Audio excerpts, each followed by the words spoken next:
I do have 6 o'clock. I'd like to call February 15th, 2022 Village Board meeting to order.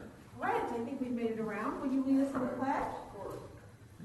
I pledge allegiance to the flag of the United States of America and to the republic for which it stands, one nation, under God, indivisible, with liberty and justice for all. Thank you. Amen. Roll call, please, Allison. Trustee Walter. Here. Trustee Shometh. Here. Trustee Lundy. Here. Trustee Heron. Here. Trustee Bonnie. Here. Trustee White. Here. We're doing it that way. Yeah, he's here. Then we'll ask permission. Okay, President here. President Conan. Can you hear me? We can. We have a quorum. We do have Trustee White that is remote this evening for, he's out of town for business. I just want to ask if there's any objection to him dialing in remotely. Not everybody has to say yes. No objection. No objection. Okay, hearing none, you are included in our meeting, Mr. White. Thank you. Thank you. We don't have anything under public hearing this evening. Nothing under appointments and presentations. Airport report, Mr. Wolf.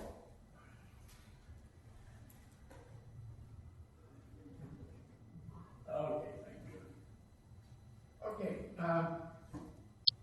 I talked to Steve, the airport manager, after the last meeting, and there should be no trouble with the building that you want to put up. He said that he's met with his engineers. They're going to send the plans down to Springfield, and the Illinois Aviation Authority will review them and have to accept the building permit.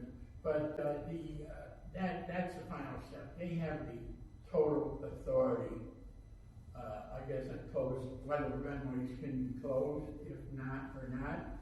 And his engineers said he didn't see any reason why that couldn't be done, and he didn't see any problem going ahead with the buildings. So that's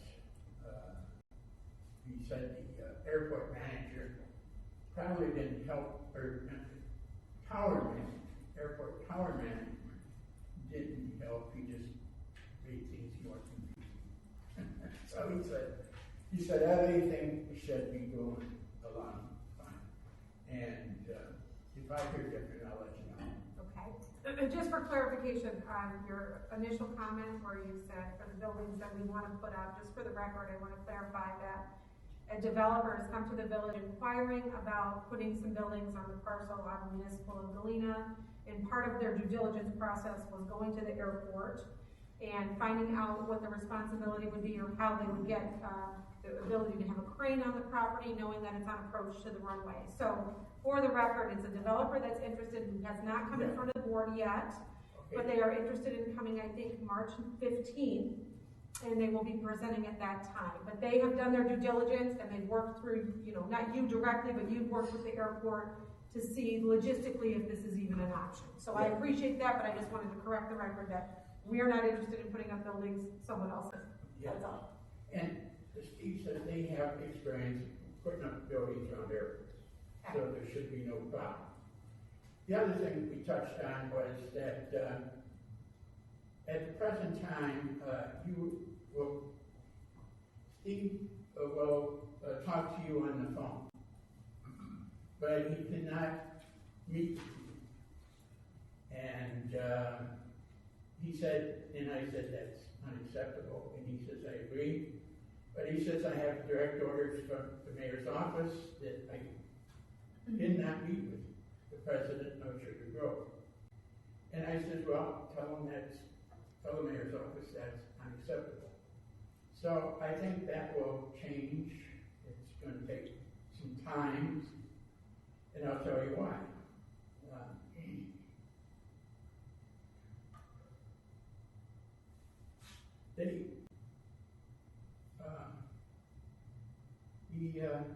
Aurora is probably fed up with the JA Air. They came to Aurora and said they wanted to put up temporary hangars, and Aurora says you can't do that. It doesn't meet our building specifications, our building requirements. But they're fighting that. And I think the last straw, really when Scott wrote to Aurora saying he wanted a separate entrance off of 50 feet west of the present entrance. He wanted his private road. And then he wrote that the president supported it. And that was a bit too much. Now, I've told them that you didn't say that, you don't support it. But the fact is that they keep creating crazy things just to upset Aurora, and I don't know why, but they always want to pick a fight with Aurora. And putting a separate road off the 50 foot west of the main entrance is crazy. Who would even ask to do that? But that's what they did. And then they said, well, the president of Sugar goes in support of it. But, you know, how do you undo that crap? You know, just do it. If there was going to be a meeting this month, I would have taken Scott up on it. You know, because you can't do that to Sugar Grove. You can't treat Sugar Grove that way. You can't treat the presidency that way. It's unacceptable that you just want to drag the airport and your business through the mud and then try to drag Sugar Grove in the mud with you. It's not right. I'm sorry. I get upset. But I've tried to make better relations for 17 years between the Aurora Airport and Aurora and Sugar Grove. And I just see it, somebody trying to destroy it, and it just aggravates me. I got nothing personally against JA right now, but they can't act like that. I just want to help clarify one thing in your airport report for the board, and maybe you're aware or not aware. So there's active litigation at the airport between JA Air and the city of Aurora. And so where Joe was saying, Steve, the airport manager, can't talk to Jen Conan, the village president, it really has to do with, no, they don't want me to talk to them about JA Air in any which way, which I'm not trying to do. I'm not trying to get in the middle of that. I have no interest in getting in the middle of that. They have their own separate battle going on at the airport, and that airport happens to be located in our municipality, and we're trying to find ways to work together. So their internal problems are kind of leaking this way, even though we don't want anything to do with them. So if you didn't understand his reference point, that's what it's in reference to. The JAR is suing the airport, and as long as they're suing the airport, they can't get any federal funds. And 80% of their 80% of their operation budget to build on the runway is from the federal government. So they're losing 80% of that revenue. While JARs have the suing them, and the FAA won't do anything as long as they're sued. So that's a big problem between. And I don't know what the suit is about. Nobody will tell me. I've tried to find out, and all they say it's a big issue. But you know, it's something. But I did talk to a guy from Culver Air, and I told him, you know, we wouldn't have a meeting, and he asked why, and I said, you know, the mayor hasn't released the names yet. And he says, well, I have my people look into it and find out what the holdup is. So, but he has he has some goodwill with Aurora. He did say that he is planning on putting up 2 hangars there. I don't know when. They're buying up airports, and I don't know if they can build hangars and buy up other businesses around the Midwest and do all that at the same time. So, but I do know if they succeed in buying up all around the Midwest like they plan, and they have the money to do it, and smart enough to do it, but it'll be huge for Aurora. And it'll be huge for Sugar Grove because it's going to bring in a lot of people. But I don't know, I haven't talked to anybody that figures out how this makes sense for them, but they said they should be able to do it. So it's wonder, you know, if they do it, it would be great for the airport will boom. You know, the airport will probably be under what they wanted to be under J Air. They wanted it to be under J Air, which never happened. I think they're looking at if this is possible, this will make the airport move. So that's my report. I would like to speak at item 10. You got it. Thank you for that, Joe. And I just want to remind everyone that the airport has not had any board meetings in almost 2 years. And so Joe is getting us information through his relationships there at the airport. So we appreciate you keeping us updated. I must say, right now, until the mayor puts out the list, I don't know if there is an airport committee. But I pretend there is, and We've got you reported to it. And Amy and Steve pretend there is. Excellent. So we have our little airport meetings. Even though there might be, I don't know, maybe there's not going to be. I don't know. I don't know. I just do it. Well, we thank you very much for doing it. We know you have a very busy, active schedule and appreciate your time. So, moving on, under public comment on items scheduled for action. This evening, under the consent agenda, we have item A, the approval of the minutes for the February 1st, 2022 village board meeting. B, the approval of the vouchers. C, approval of the treasurer's report. D, a resolution authorizing an intergovernmental agreement with IDA for the 2022 road program. E, approval of the purchase of office furniture. F, an ordinance declaring surplus property. Nothing under general business this evening. So, are there any public comments on any of those items scheduled for action? Okay, Joe? Hearing none, we will close that portion. Any items that need to be removed from the consent agenda? Would any board members like to remove any items from consent? Hearing none, can I get a motion to approve consent agenda as previously stated? As stated. Second. First out of trustee Shomas and a second out of trustee Heron. Roll call, please, Allison. Trustee Shomas? Aye. Trustee Heron? Aye. Trustee White? Aye. Trustee Walter? Aye. Trustee Lindy? Aye. Trustee Bond?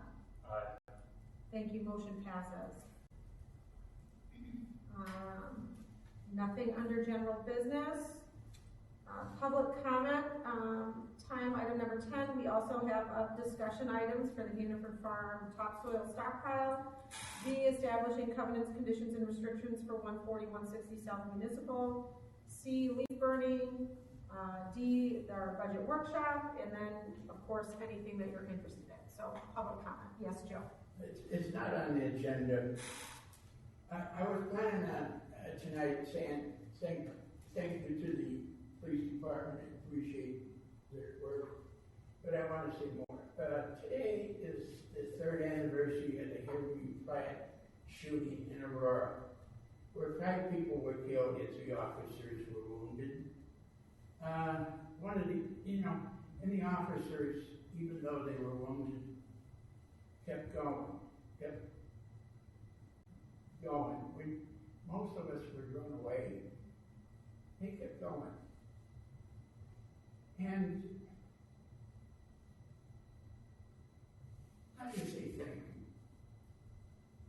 So, I just say, you think, I built it abroad. I never thought it would happen abroad. But it did. I think it'll never happen in Sugar Grove, but you don't know. So, you know,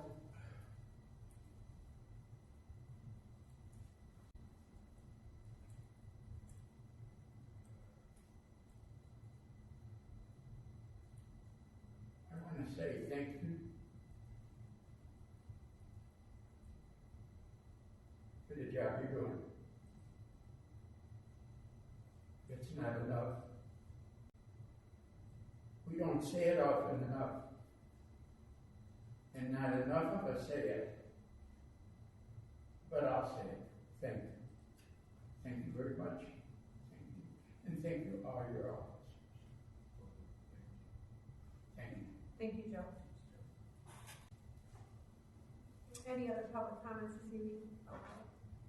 We will move on. Our first item up for discussion this evening is item A, the Hanford Farm topsoil stockpile.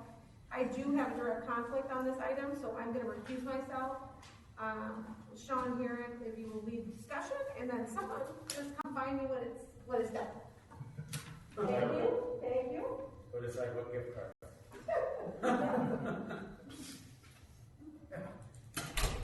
All right, open this. This is my first time reading. So I'll open discussion on Hanford Farm topsoil. Who was this one? That was me. Brent. You want an overview? Yes, Please. sir. All right, this is an item obviously we've been working on for a number of years. And as you'll recall, we're talking about the what was the main topsoil pile in the center, if you will, of Hannaford Farm that the village facilitated last year to bring a topsoil broker in who I think everyone's delight got the topsoil pile removed within one season.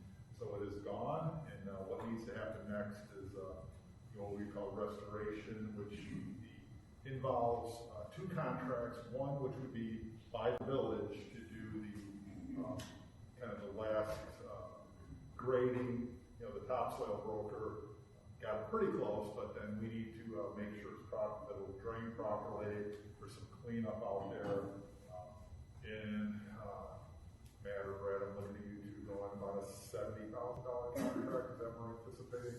Somewhere in that ballpark. Yeah. And so we would anticipate if this goes forward that we would be bringing that before the board, possibly at the next meeting or the next two meetings. And then the second half of that would be when the village, completes that. The HOA itself has lined up a contract to step in and do the seeding, the final present seeding, to their specifications, how they want it. So at that point, the village essentially would be done. The HOA would step in, and I think the working number in that contract is about somewhere between like $12,000 and $15,000. And then within the board report, you'll see a $90,000 estimate because there is still some engineering and legal costs kind of overseeing the balance of this. So what we've negotiated with batch 323 is this fourth amendment to the annexation agreement to address essentially from the village and HOA side. What this allows is for FILO, which stands for fee in lieu of developer. Factoring the recession, the development time went under the recession, so batch 323 stepped in to complete various improvements, but there was no, we sued the bank, long story, there was no funds to pay for it, so this fee is paying for all this work. And what this amendment does is this provides that the work that the village is going to complete, as well as that work the HOA is going to do, to be paid for on FILO. So that's the benefit, to the village and to the HOA and residents out there.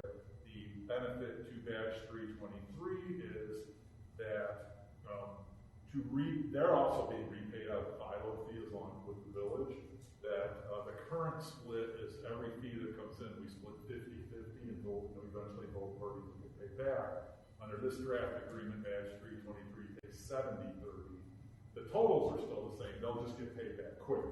So that benefits batch 323, and then the other important thing that they saw is that right now, any caps on building permit fees have expired. This amendment reintroduces building fee caps at the current $17,850, then a maximum increase of $500 a year if the village chooses to do so for 7 years.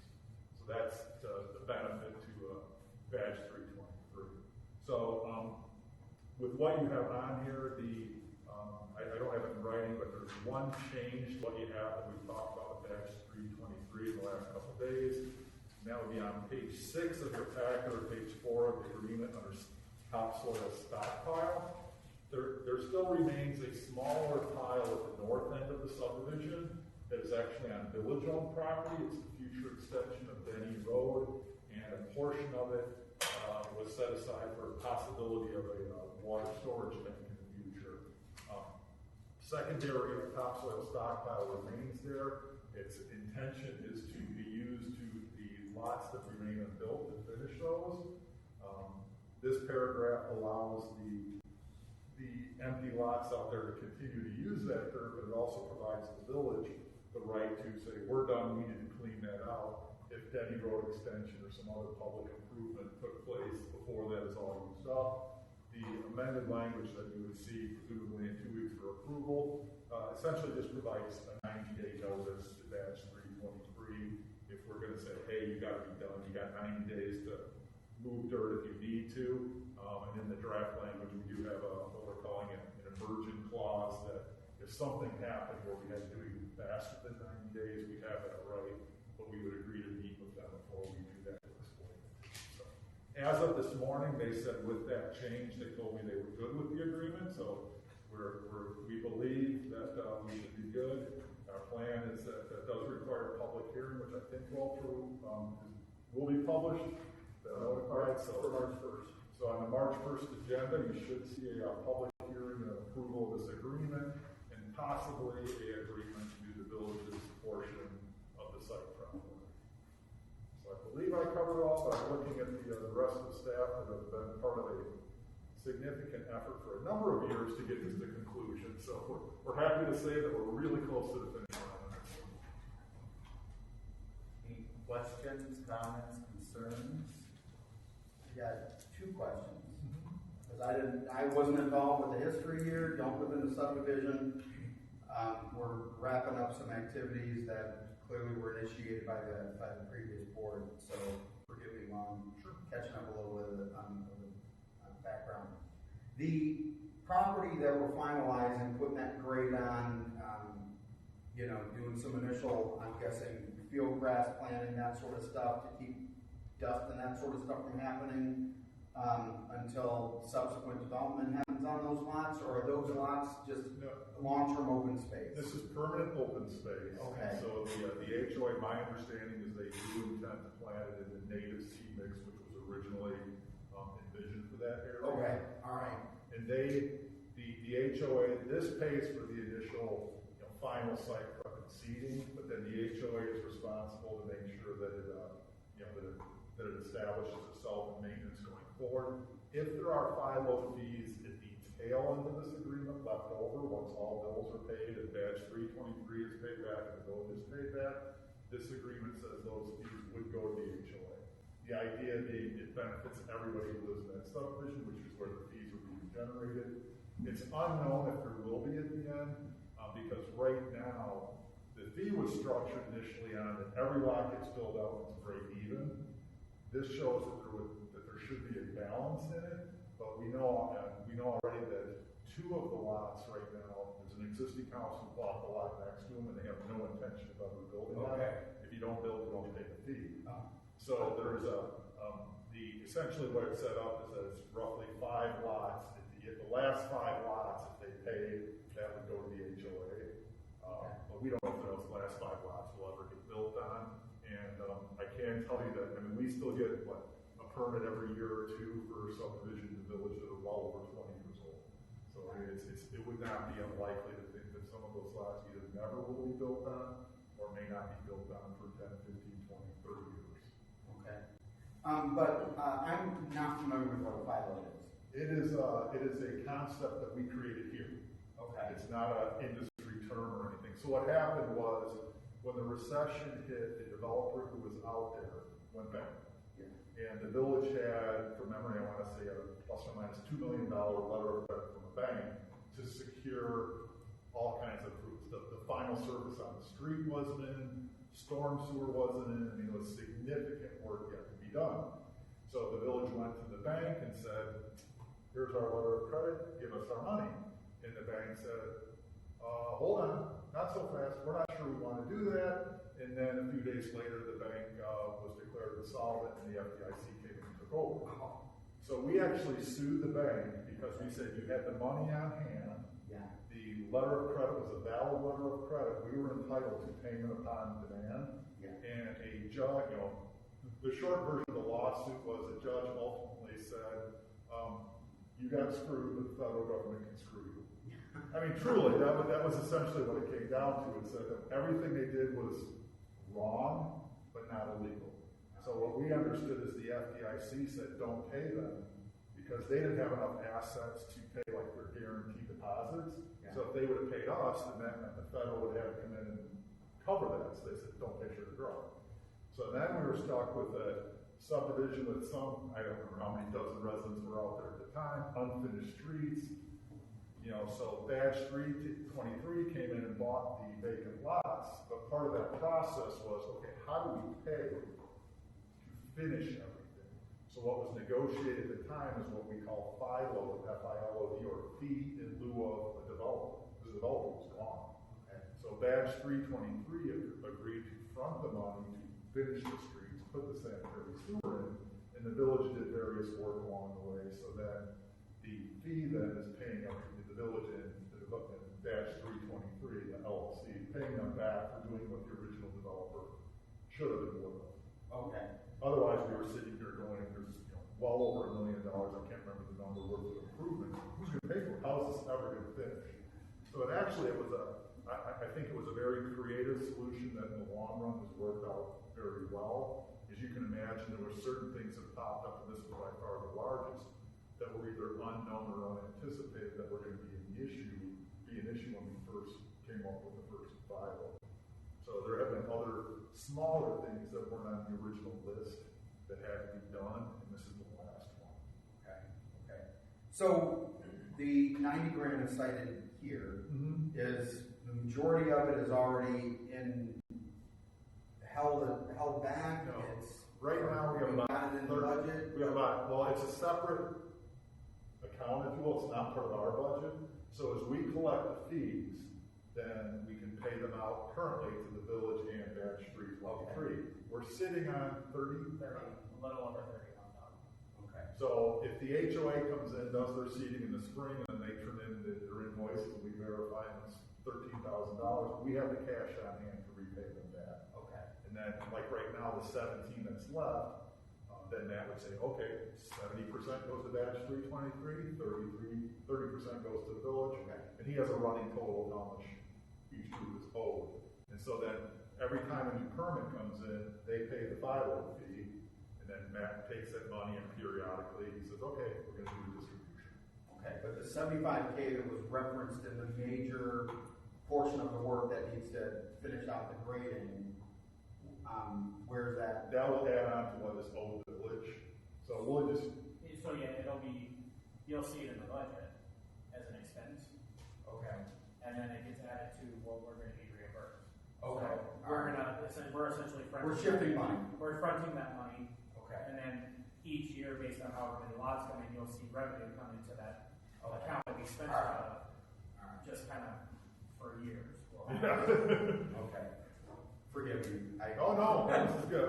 You're not I sure live that's out there. going. Well, I'm guessing even some of the board members who have lived through this, it's been so long, probably don't remember part of the origination of it as well, or not in great detail. No, it really is one that it's been a ton of work and frustration, but at the end, It sounds like a real sensible solution to a highly complex and challenging problem that the village and the homeowners were dealt with in that subdivision. yeah, it was truly nobody's fault. We all kind of just inherited it. And And then, I can say, like I said, I talked to Representative Batch 323 this morning, and I believe we're on track there. And then I had some emails with the HOA president yesterday, I think it was, and I think that everything's on track there as well. So. And both groups were aware of the meeting tonight, so they could have attended if they felt they needed to. Their lack of being here, I'm taking as a positive sign. Okay. Brian, what's the final fee currently at? It is well. Yeah. $15,595. $15,595. Yeah, and in this agreement would lock it in at that amount. Okay. And then, after this is finished, and are we sure that the punch list items are finished? There's nothing left on the punch list, any major items, any little items? There's that one lot that needs to be very expensive. Yeah, there's one, that's an HOA lot, correct? Yes. Yeah, there's one lot that I believe the sidewalk was put in the fall, HOA section under FILO, and as I understand it, Brad, they kind of did the typical feather the ground back, but it should be further out, it should be raised up a little bit, so our intent is to work with any builder out there when they're excavating for a basement, kind of person we can get lined up and say, hey, take some of your X material, put it on that lot, get it up to within a few inches of where it should be, and then the village would go and use some of the topsoil to put, a few inches on top. And I would think we could, I guess we'll have to work with the HOA to figure out what seed we use for it. But it's relative, I think it's a relatively small project. It is. I would say it's like 30 foot wide. So in between two houses. But there's no house. No question. Jamie? Yeah, I have a question. So, the letter of credit or bond covers public improvement. Was this amount have been included in the letter of credit? Would we have all the letter of credit to do this work? I don't believe it did, but I can't say that for sure. We check our ordinances, and I think this is something we should think of going forward. Is that I know it covers our public improvements, but I think it may be something that we want to include in future letters of credit or bonds, is to do that final improvement to association property as well. Yeah, I'm looking at, I don't know, Walter, Tony, if you know off the top of your head if that's currently required or typical, I just can't recall. I'm not sure. We'll look into it, Jamie. I appreciate it. Thank you.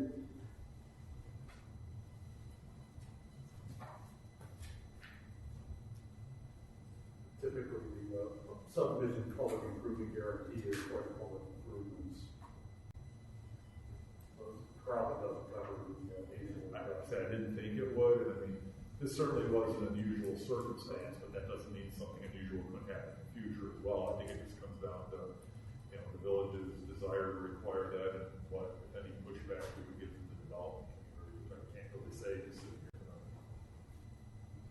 Yeah, I think that we had Sellers Ridge also. That one kind of, like, we were able to collect reimbursed money on that. Yeah. This one we were not, so I think we try to keep those situations in mind when we do stuff, but when we set this stuff up.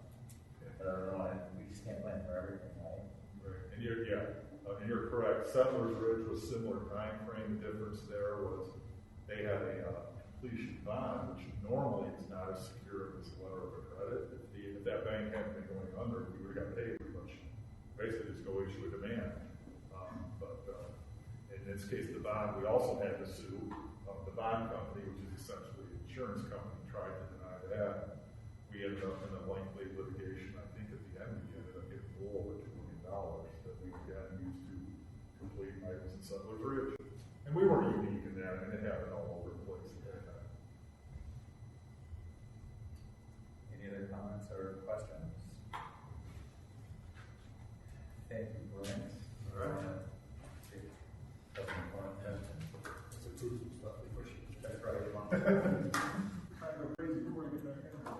right.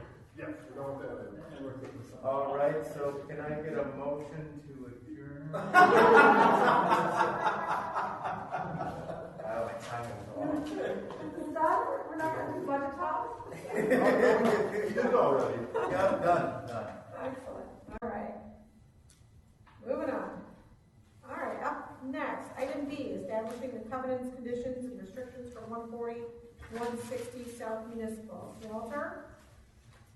Okay, the reason we're bringing this before you is, back in 2015, when the village bought the property, it was suggested at the time that we prepare and adopt some covenants, conditions, and restrictions for the use of the property. And for various reasons, that task didn't get completed. But now with the possibility of the property being disposed of, we want to bring it to the board's attention that you might want to consider it. But in the board report, I think I kind of made it clear that the CC&Rs work really well when you have multiple owners trying to achieve a common goal of the development in the use of the property. And right now, there's not multiple owners, it's all under one ownership. Property's a PUD, so that does govern it, but it is limiting in that PUD requirements or the conditions of approval are generally punch list items related to the original site plan and the approval of the original architectural plans for the building, with the expectation that those plans would be used in the future buildings. So, where was I going with this? So the question, to the board is this something you want to do, bearing in mind that there are advantages to having CC&Rs on properties such as this, but with potential sale of the property, it could, if we hastily develop CC&Rs, it could hinder the sale of the property. CC&Rs can always be established after the sale, but we will have no control over it. Any discussion? Questions for staff? So putting one in place I now. do. I know you do. Hold on one second. Trustee Showman, go ahead first. I just want to understand the intent. Putting one in place now would theoretically put some controls or protections in place to maintain, I guess, what's going on out there after it's sold, given that it's in our backyard, theoretically. But yet that could limit the ability to sell to potential candidates who would want to come in and consider purchasing it, right? Because they might have a vision for something else. Right. Okay. Okay. That's it. That's it? Okay. Trustee White, go ahead. Well, I think quite frankly that anybody who wants to come in and buy it, they want to know what the terms and conditions are of the CCR. And then once they are an owner, they have a voice in crafting and drafting those CCRs. So I think we would be better served by having them in place prior to the sale. So that we have the ability to draft them the way that we think they should be done. And having, so we still have other lots of it, so too. That's what we do. And so I think it'd be better off to have it in place so everybody knows what they're getting. So we don't end up like now at a point where nothing was put into place until it was too late and couldn't do it. Go ahead. I don't know if this question for you, Jane or Laura. So if the village puts CC&Rs in place and a single entity bought the entire property, would they have the legal authority to unilaterally change it however they felt? Yes. So if that's under that, is the idea that we would want them in case or to open up the possibility that we may, instead of selling the property to a single user, somebody might say, hey, I just want to buy one building, or I want to buy the building pads or vacant lots. Is that the idea that we would be better prepared for that option? Or even a portion of it. I mean, when this was first done, the intent was to have, those smaller building lots, so that we could actually partition units within a building to individual homes. So, for example, if I wanted to buy my office, we could create property lines within the building line, and I could just buy my portion of the building and then pay my portion of the fees for it. Certainly, if somebody came and bought the whole thing, they can do an amendment and change everything the way they want it. But if somebody were to just take a portion of it, then they have a say in it, they've got to vote on it. And, there's some other restrictions that apply to it that, make it less desirable for the village to do. And I think having them in place lets everybody who's coming in there know what their obligations are and what they're doing in the future. Okay, you still have more on Brian, go ahead. Yeah, no, I may be way off here, that's why I want to ask this question of Laura. If the village is going to be discussing the potential of selling it either as individual buildings or lots or possibly units within the building, is that appropriate open meeting discussion or closed session discussion? Oh gosh, I'd have to look back at how the exemption reads. Certainly the disposition of properties closed session appropriate. I don't know offhand what the scope is limited to though. Yeah, no. So, And even if it is closed session eligible, doesn't mean that the board has to go into closed correct, session. yes, actually. Yeah, I think that, my thought would be that, whether there's the potential to sell individual buildings or units within a building, I assume all of you would agree, I think, from our discussions, that if that's something that might happen, that yes, CCRs in place in advance makes sense. Because, after the fact, then you gotta get multiple owners to agree. So, I could be wrong, but I think, based on prior discussions, the first and foremost, the goal would be to sell it all as one piece to one buyer and let them figure it out. And in that case, they would be able to do whatever they wanted to do anyway, because they would be the sole owner of the entire property.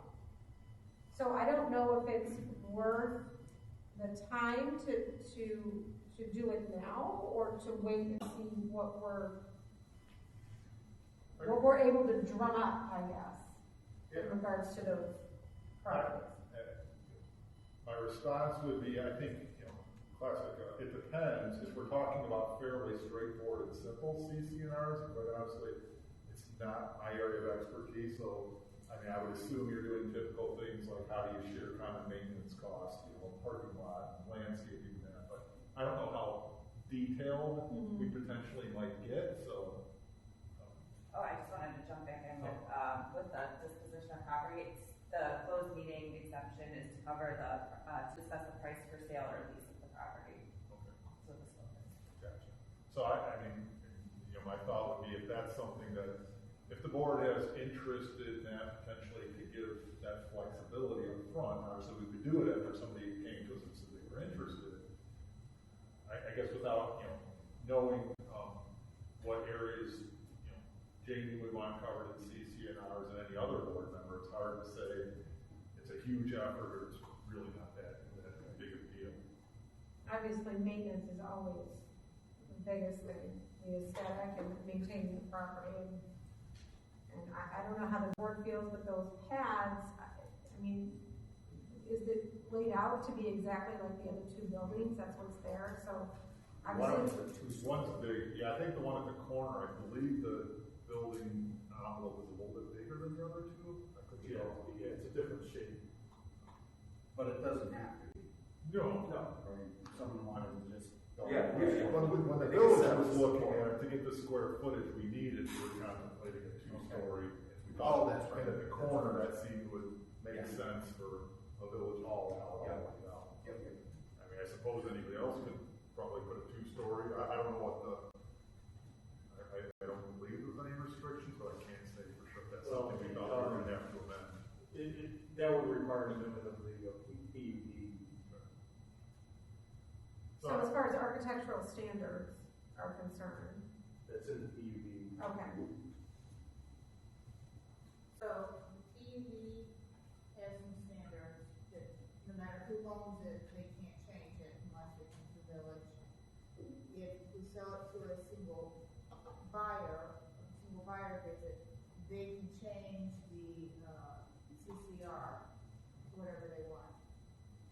The only reason we would want to change the CCR now would be if it would be sold to multiple buyers, which having the CCR though could also be a detriment if you were considering selling it as well. To single buyers. To single buyers. Or potentially to, multiple buyers, if from the buyer side. CCR would be, having a CCR versus no CCR, I would assume, would be, something that a buyer would want to know, not the additional restriction. So basically, the only reason we would want this is if we are anticipating selling to multiple people. Did I get that? I think that's Yeah. reasonably accurate, yeah. So Laura, is it safe to assume that potentially estimating the selling price for this would be different based on whether or not the board's choice was to pursue individual buyers or a large parcel buyer, right? Because I would think that proceeds of that could theoretically be different based on what could be marketed.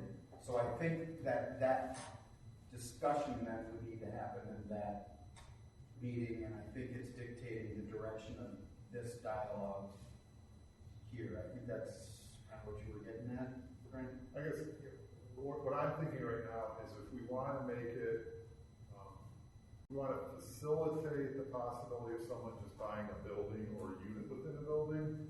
I think having CCRs either approved or a framework of what we're thinking in advance may be helpful, because if I'm looking to come in and I'm saying, hey, I want to buy this one building and I want to close the next amount of time, and we say, well, if we're only selling one building, we need CCNRs, and we haven't really thought about what they should or shouldn't say, that could cause a time frame. So I'm thinking that, whether they have to be actually approved or not, I'm not sure, but I think at least being darn close is not approved. Because even if we approved them, if a potential buyer came in and said, I got an issue with this, I'm assuming we could always amend them, but I don't know what that process takes. Yeah. Or you can have draft CCRs in front of the buyer. Right. This is up for, approval, whatever. Right. Hasn't been done yet, but. It's ready to And go. it's ready to go, but it could be changed if you found something Right. that you want to change with it.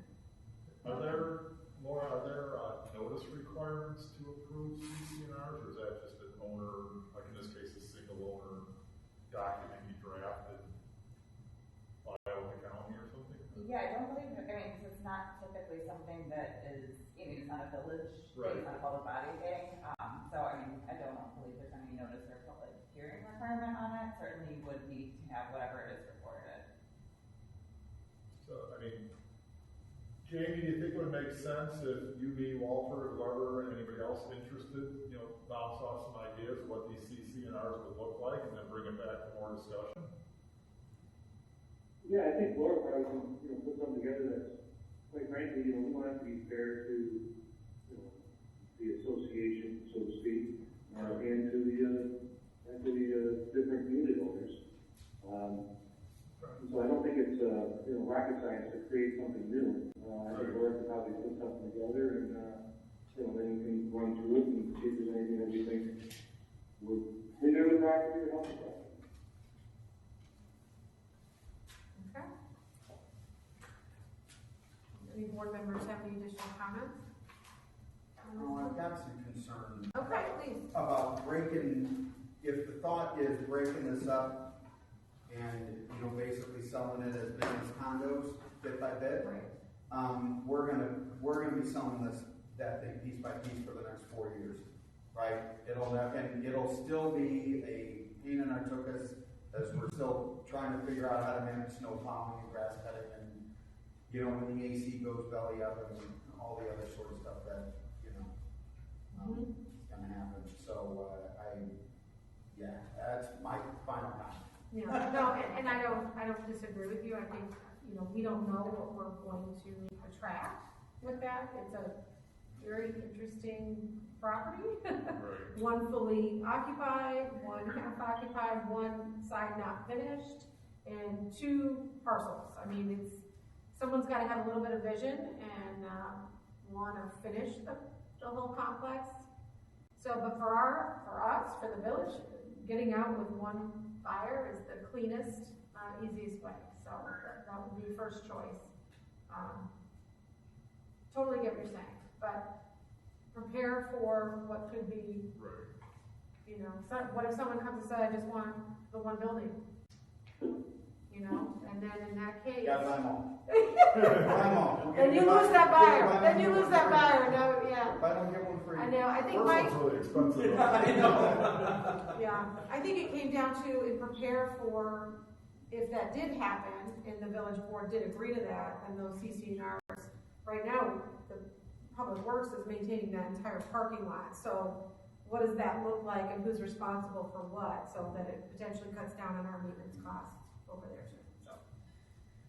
Okay, so it sounds like you will do a draft and bring it back to the board. Yeah, Walter and I will chat tomorrow to see what we have in our collection of CC&R, so if we, to the degree we need Laura's assistance, we'll certainly get it, but if we can do more on our own readily, then we'll go back out. Yeah.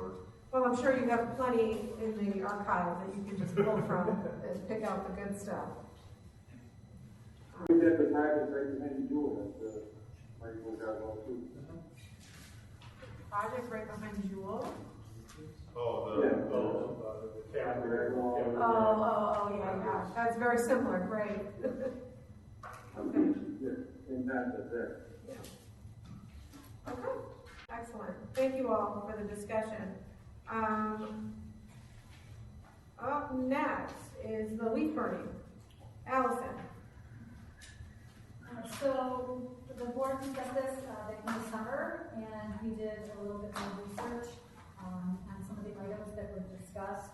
One of them was health concerns, so we have a little bit of background on what the EPA says about health concerns from leaf smoke. Also, the option of a curbside, I'll call it a leaf sweeping collection program was brought up. We did reach out to LRS. They do not provide the service. They were not able to provide us anyone who does. Many of the communities do this in-house if they do it at all. So I reached out to Montgomery. They provided us some rough estimates for their costs. And it was mostly labor, and there are 2 vehicles that they use. So it does not include fuel, maintenance, or costs associated with dumping the leaves, which there are permit requirements that you have to have. You're even going to spread them on a farm, field. There's some hoops you have to jump through to be able to do that. We did reach out to the fire protection district. Wayne could not be here today, but we chatted about it. They don't really have any concerns about the current leaf ordinance. He said that he helped to develop it when it was created. They get few calls.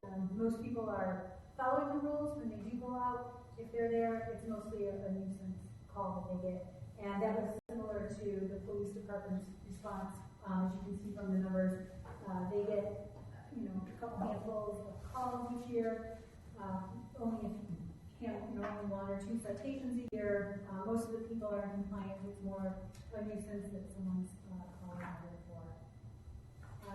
So staff's recommendation is really to make it easy, to make it consistent across the village, because there are some homeowners associations that do not allow leaf burning.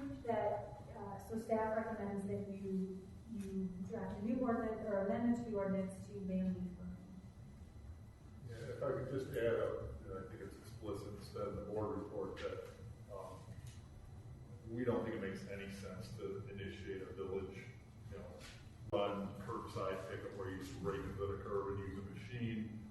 Instead, our refuse contract allows for the pickup. Yes, they do have to be bagged, which is work, but people people have right now you have the option of bagging in with leaves, which is a lot of bags. You have the option of, mulching them and putting them in bags. If you want them off your property, you could mulch them and use them as a, planting bed type material. If you really want, you can pay a private contractor to do all that for you. So we think that, really the option comes down to, we think further tightening of our regulations and continue to allow burning would, for all practical purposes, essentially eliminate burning anyway. They're pretty tight regulations right now. The hours of the day, the atmospheric conditions, it's I don't want to say, it's not easy to, you can do it, you can do it legally, but, if we squeeze a little bit more, so we really think it comes down to if, question is keep it as is, or if the health concerns outweigh the convenience and, some people just like burning leaves or cost issues, whatever it is. It's really just weighing those to say, which way do you go? So the staff level, we think would be, as Allison said, with the options available, either through our current service or mulching and keeping them on site, that we think it's time to, for health reasons, ban leaf burning, but we fully understand that we're not quite there yet. The one thing I would say though, let's just go down the road, if we were to ban leaf burning, we're not gonna ban fires in your backyard if you have a fire pit. So what's to say I have a fire pit, so I don't just take my leaves over to my fire pit and say I have a fire going in my fire pit today. You know what I mean? Someone's gonna still find a way to skirt the system, because at the end of the day, I don't want to ban someone from enjoying an outdoor fire in the fall. The fireplace smells, for goodness sakes. Yeah, burning wood. I think our current regulations limit what you can burn in a fire pit. And so, if somebody's burning their leaves in a fire pit, the smoke is completely different. No, so, I get that. So yes, that would be a violation, and they would get cited for it. Just like actually. If they're called, called, right. Yes. So someone's got to go, those are leaves, that's not a log. Right. That's basically what we're expecting the police officers to do with. But that's in the rules now. Is it? And so really they're not proactively going, I think they're enjoying a campfire. I wonder if there's leaves in there. It's going to be either a phone call or just based on the amount of smoke, it's obvious, then yes, we would expect them to go over there and say, hey, this is not a recreational fire, that we already allow. This is, you're just trying to burn your leaves. Fire pits have regulated sizes? I believe we do, So much feet diameter. So obviously leaf burning is well extended past it. If you want to sit there all day and feed leaves into your, whatever, 4 foot. That's you can do it. It would be a violation, but it would be kind of an inconvenient way to burn leaves too. So like with my branch, I have a branch I fell down, and I cut it down and fit my fire pit. Now it's got some leaves on it. It's not leaves I've raked up, but they're leaves on my branch. Where does that fall? I would think a reasonable law enforcement officer would say you're burning a stick off a tree, you're not burning leaves. There's judgment in the vast majority of law enforcement. Nothing is that, I guess some things are black and white, but even if you say the speed limit, you can write a ticket for 5 over, 6 over, 8 over. I think a reasonable person can distinguish between somebody who's burning leaves to get them off the property, or I walked around and picked up the sticks that fell off my tree in the windstorm, and a few of them have a few leaves on them, and I threw them all in my fire pit. I don't think that's I think that's a pretty clear distinction between the two. Chief, what do the police officers think when it comes into situations of enforcement? What do they normally encounter? Pushback from residents, what happens?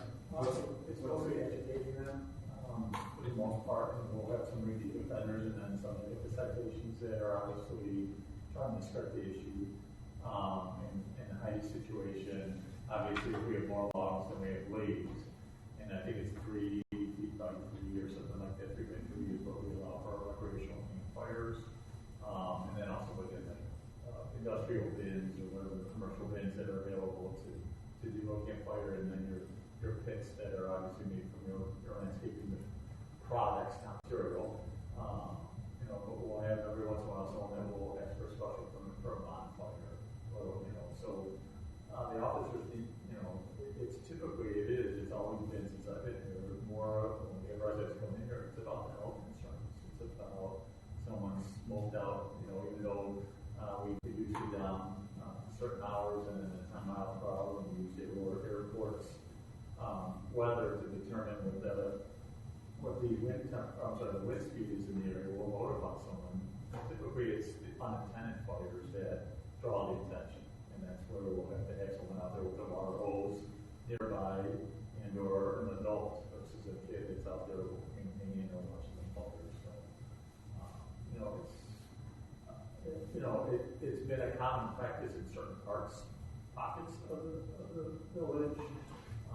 But as you heard, over the last year, it seems to have, continued. We have a continuation of the smoke is entering into other people's homes, and then you got to worry about dry cleaning the sofas, and I know I'm repeating myself from the other conversation, to clothes and everything else, because it will infiltrate into someone's house even though you have your windows closed. So, some people like it, and other people, obviously, it can be cause havoc for you, trying to, and keep the neighborly concerns between each other neighbors if they don't get into a disagreement from the relationship that they have. So it's tough. I'd rather not have to legislate common courtesy and, but I mean, if that's what it's coming to, the images that were sent to the board, they're so stuck in my head, that was just. Well, those were violations. Right. Correct. So my question is, do we need to, we've got very strict regulations, and when this has come up before, we've had many people come in on both sides. So, and we are considered kind of straddling suburbia versus rural. Rural, they burn leaves. So, we have really strict ones. I know it's a health concern. A lot of HOAs, you said, do not allow it. So, if we have a very narrow line you have to go off in order to do it, do we really need to say no more because of things that are violating rules already? I mean, are there issues with the people who are following all the rules? Is there a complaint? So that's my question. Do we need to say no to the ones who are doing it properly? I don't burn leaves. I mow mine out, but I do my branches have fallen down. I put it in my fire pit, that's the landscape thing. Yeah. And sometimes there's going to be leaves on it, if I'm burning it because it's the branch, right. Same. I think that what we've heard is we've heard people burning plastic there is a plastic playhouse or some sort of thing in the neighborhood over here. And so when I've been here and we've received complaints, it's been really obnoxious things. And so people aren't supposed to be burning anyway. And it's a violation to begin with. Correct. So, and I think that there was one gentleman, I think he was in Black Walnut Trail, but there are some lots of Black Walnut Trail that are beautifully covered with trees. And he said that it's too much for him to bag that up. Like, it's ridiculous to put that on the curb. It's his entire lot. It is ridiculous amount of leaves. And so the bag option doesn't work for him. Maybe a private service could work, but it's something that, it's a chore. It's something that he's always done, and he typically follows the rules, but when it came up, he came in and was pretty upset because, like, this is a big change for what he's able to do with his lot. So should we consider, I don't even know if I should even say it, but I don't know. We're having a dialogue. Should we consider banning it everywhere except those places that are zoned R1 and E1 low density residential? And I'm R1, I don't want my neighbor burning. Estate. But you've got a thing in your subdivision, right? To be honest, I don't even know. We have one in Walnut. About the burn leaves. Right. Yeah, I mean, I said at the prior meeting, I think the lot size is irrelevant. I mean, I live in an unincorporated neighborhood with 8 1/4 lots. And when you burn your leaves, whichever way the light breeze is going, whoever's house is in that direction, whether it's the next house that's 600 feet away or the one that's 3 houses down, it goes in the house. it doesn't matter. And I'm not saying that that's the reason bad. I don't think saying lot size to me doesn't change if it's gonna bother people or not, because it's very rarely is the smoke going straight up out here that we have no ignorance at all.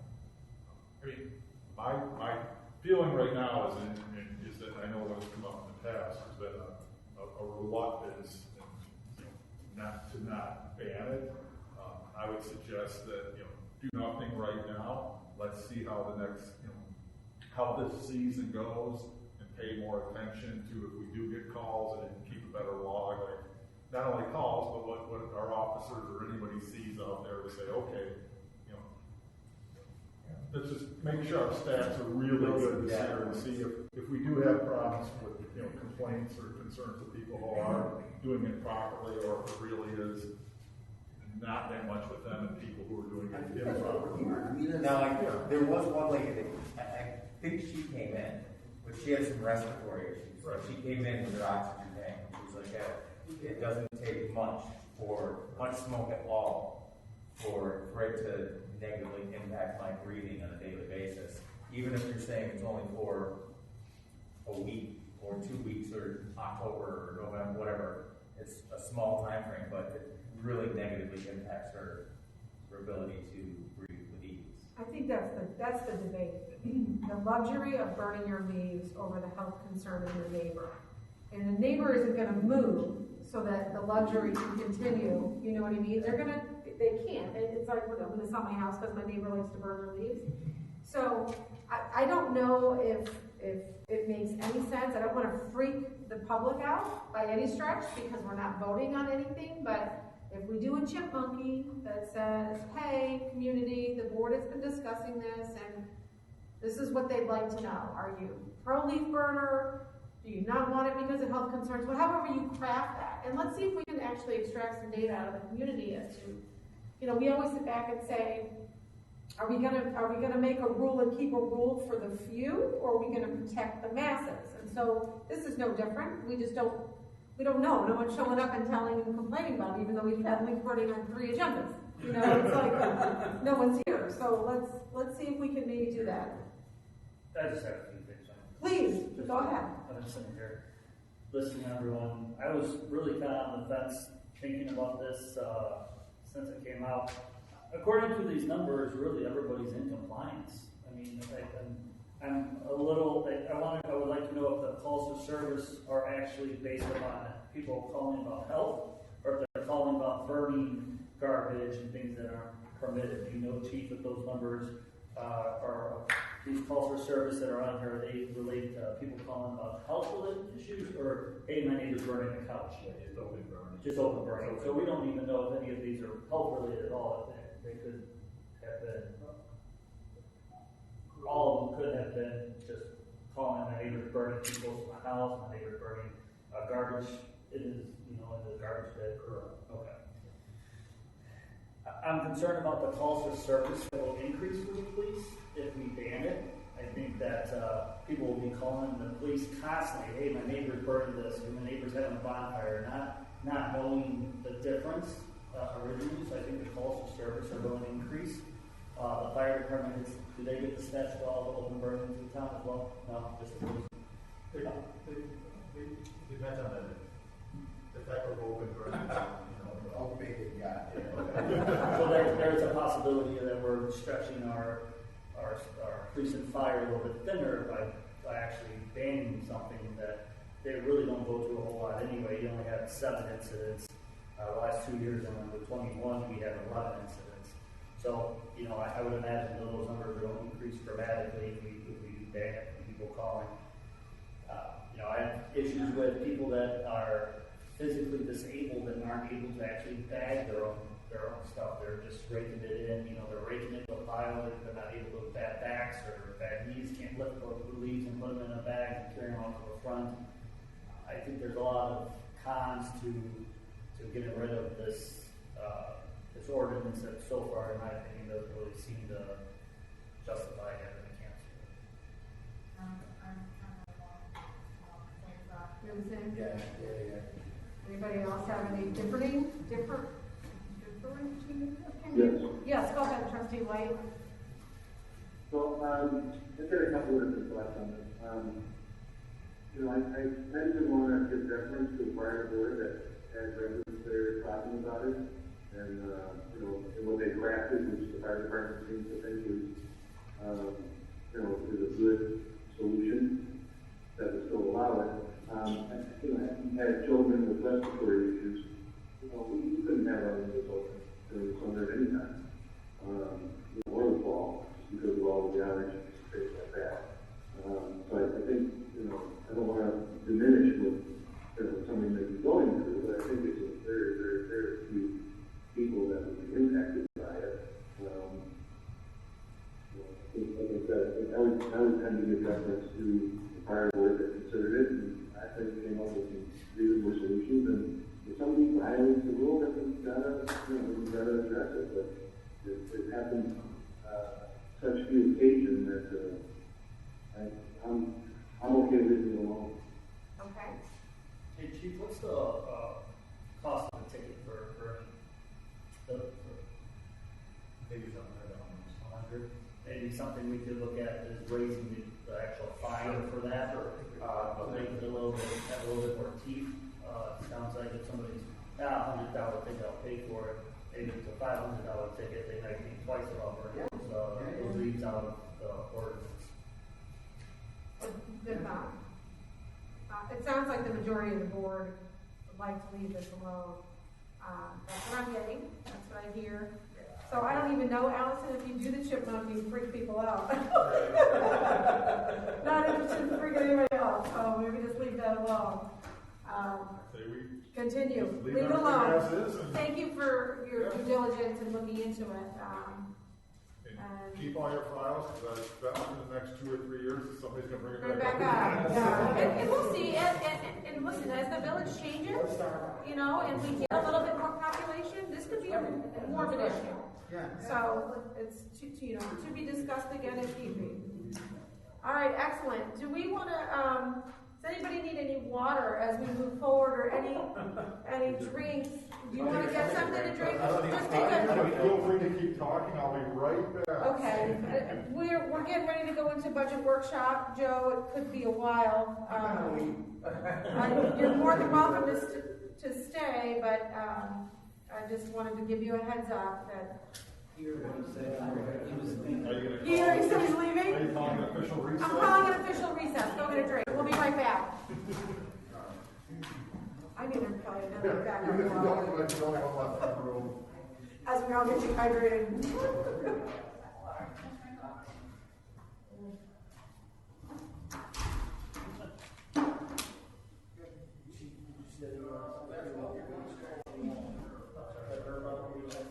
I've got all these water bottles. Let's see what this one. I put them in here and then I, cut it out. I think I'll be fine. I think I know the answer to this one. Yeah. Yeah, everybody did. Not for me. Did you get the other one that was officially for me that you were copied on and it just said, so it looks like the way Jennifer got it, coordinating with her. I saw that. Okay, yeah, the other one, what did I ask you for? Did I ask you for the part of the money? No. That's what Sean Garrett got. Yeah, for me. Well, Go to the store, I'll tell you what to buy and what denomination. I saw the email ad for this. Did you get it too? Yeah. Yeah, but it wasn't from my email address. It just had my name, address, council number, email address. I just saw that actually. Yeah, very small time. Right. But until roll call, just because we.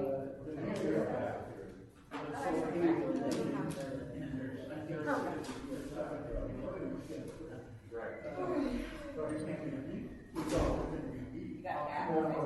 Yeah, well, and it didn't. It just, everybody's getting emails from me, from a crazy email, it's not my email, yeah, using my name and title. Yeah. Sean said, that's how you got that it comes from the right. So that's. Oh, the task? Yeah, I know. I was like, I got I got a task for everything. Yeah. I got her email address back, so I wanted to talk to her. She didn't talk, she sent me a list, and I didn't talk back, and then I get to call you to say, yeah, she was pretty,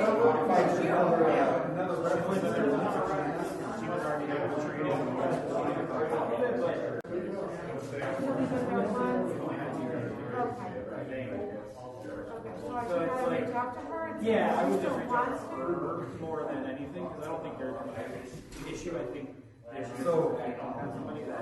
Here, this is Yeah. that's what my mom, right, so I'm in the car, she's texting, probably she was already in the house, so she responds, okay.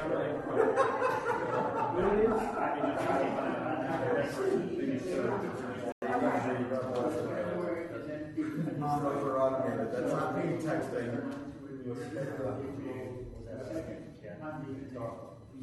everybody's really thinking a nice resource.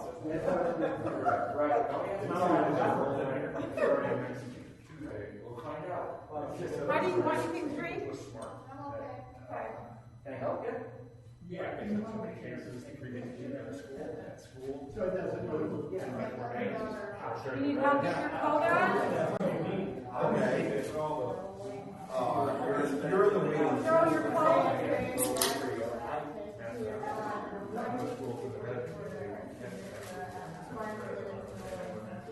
But a lot of those are included in the dental state. Case, That's right.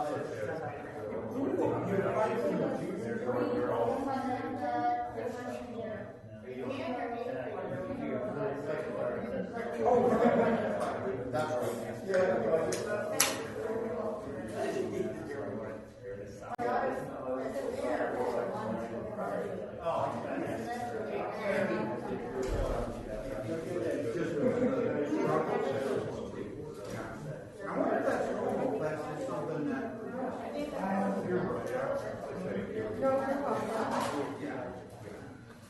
It's not a regular school.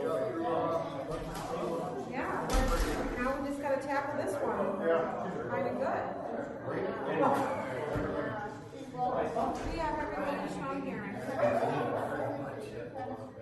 Anybody sit next to Walter tonight? No.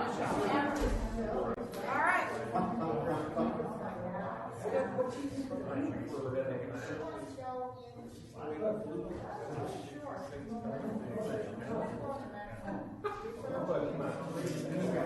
All right, guys. Let's get back at it. We got almost 7:19 or so. We're gonna reconvene and get our budget discussion started with Mr. Anastasia. So, the budget that we're gonna discuss is general fund only at this meeting, so. Excuse me, Jen, Yes, sir. can we move that closer to that? Would it be better to move Mac? Maybe we need to move Matt, but Matt's got his computer. You can move? Okay. We'll move Matt closer to you. How's that sound? Because I don't know that you can take it. I'll slide over. Are you fine to come 3 feet? Not much. Matt, just come on over here. We can slide down. Yeah, push right on the valley of the All right. Yeah, we're sliding. You're welcome. Now, we get him some red room, look like a homeless person. Don't trip over the cord. You're up.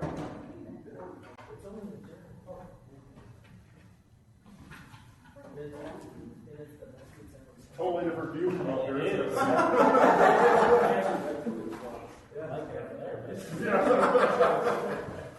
Don't worry, we're right here with you. Okay, all right. Trustee Showman gets off line, I got you, don't worry about it. I'm a troublemaker.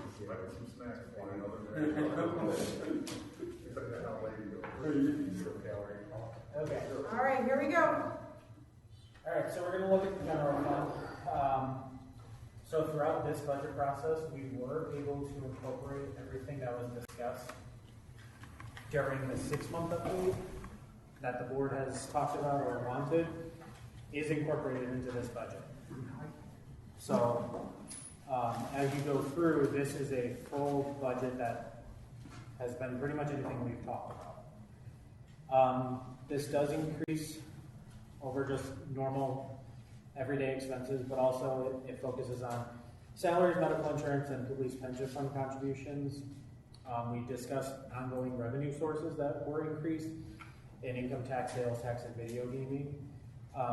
It also does talk about, again, reduce income from telecom tax. Phones keep going down and down every year. And this also does include reduced rental income at the potential sale of the 140 and 160 buildings. There was a lot of uncertainty the last couple of years with COVID on how the LGDF was going to be affected by that, which is income taxes, MFT, use taxes. But as we've seen, it's continually increased, and even over the October 21st, it has increased 3% for what they're anticipating for next year. They also did eliminate the 5% discount that they had threatened with in fiscal year 21. Overall, for medical insurance, the premiums did increase anywhere from 7.3 to 13.2% between the 6 plans, with an average increase of 8.1% for the village. Employee contributions were adjusted accordingly to that increase. We did offer an opt-out program again, which gives a per paycheck incentive if you were able to have insurance elsewhere through a spouse or family. And currently, just so there's only one person that currently has that, and you can't go out to the exchange to get that. You have to have it on a spouse or if you're young enough to be on your parents as well still, but you can't go out to the exchange because that would cause a cost back to the village for you doing that. So in the initial draft, which is pretty much the department wish list and kind of just start, is we have a general fund deficit of $228,000. That's where we start. As presented to the board today, it reflects a surplus of $93,064.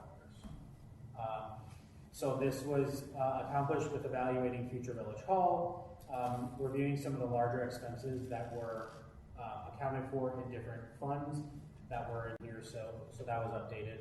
We did update all of the LGDF revenues for the municipal league. And then, so as presented, expenses for the year are $195,000 above this year's projected expenses. And then here's a kind of a breakdown of the larger items. We did replace the 2 vacant full-time positions from the board for police officers.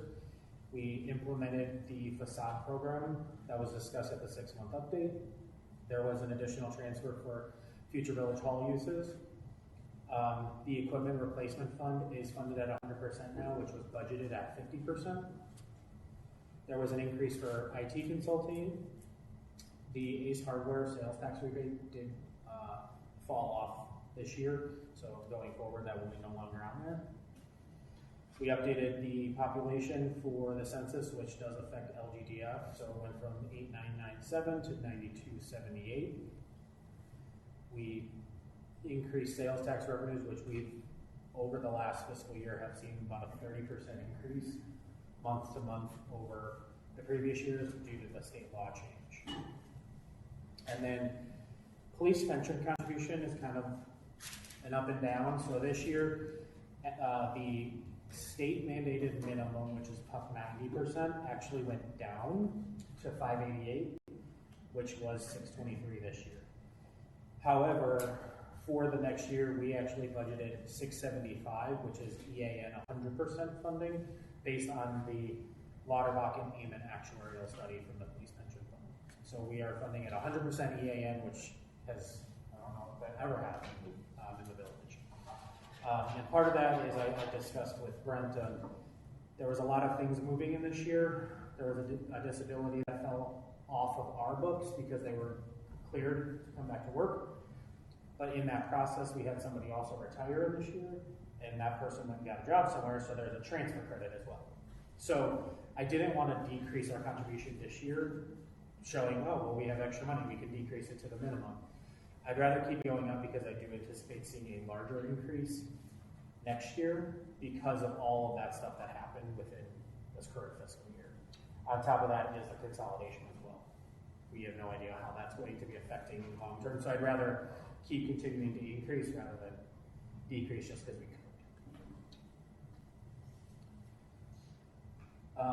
So going throughout these budgets in the last three fiscal years, really, we've had some unexpected revenues, CARES funding and ARPA funding, which have spanned over 3 fiscal years. With these funds, they've freed up kind of additional revenue. These are one-time revenues, not ongoing. And it's allowed us to transfer an additional $1.35 million into our capital fund for possible village hall uses or any other needs that the village or the board deems a priority or a need for the village. This does anticipate in the budget having an additional $700,000 transfer in fiscal year 22-23. And again, as we discussed last year, any surplus that the audit shows will be discussed with the board at the September meeting to determine where that would like to be transferred or distributed to for what projects. So just so I'm clear, so it looks like we'd be transferring roughly $2 million? Correct. $2,050,000? Correct. Okay.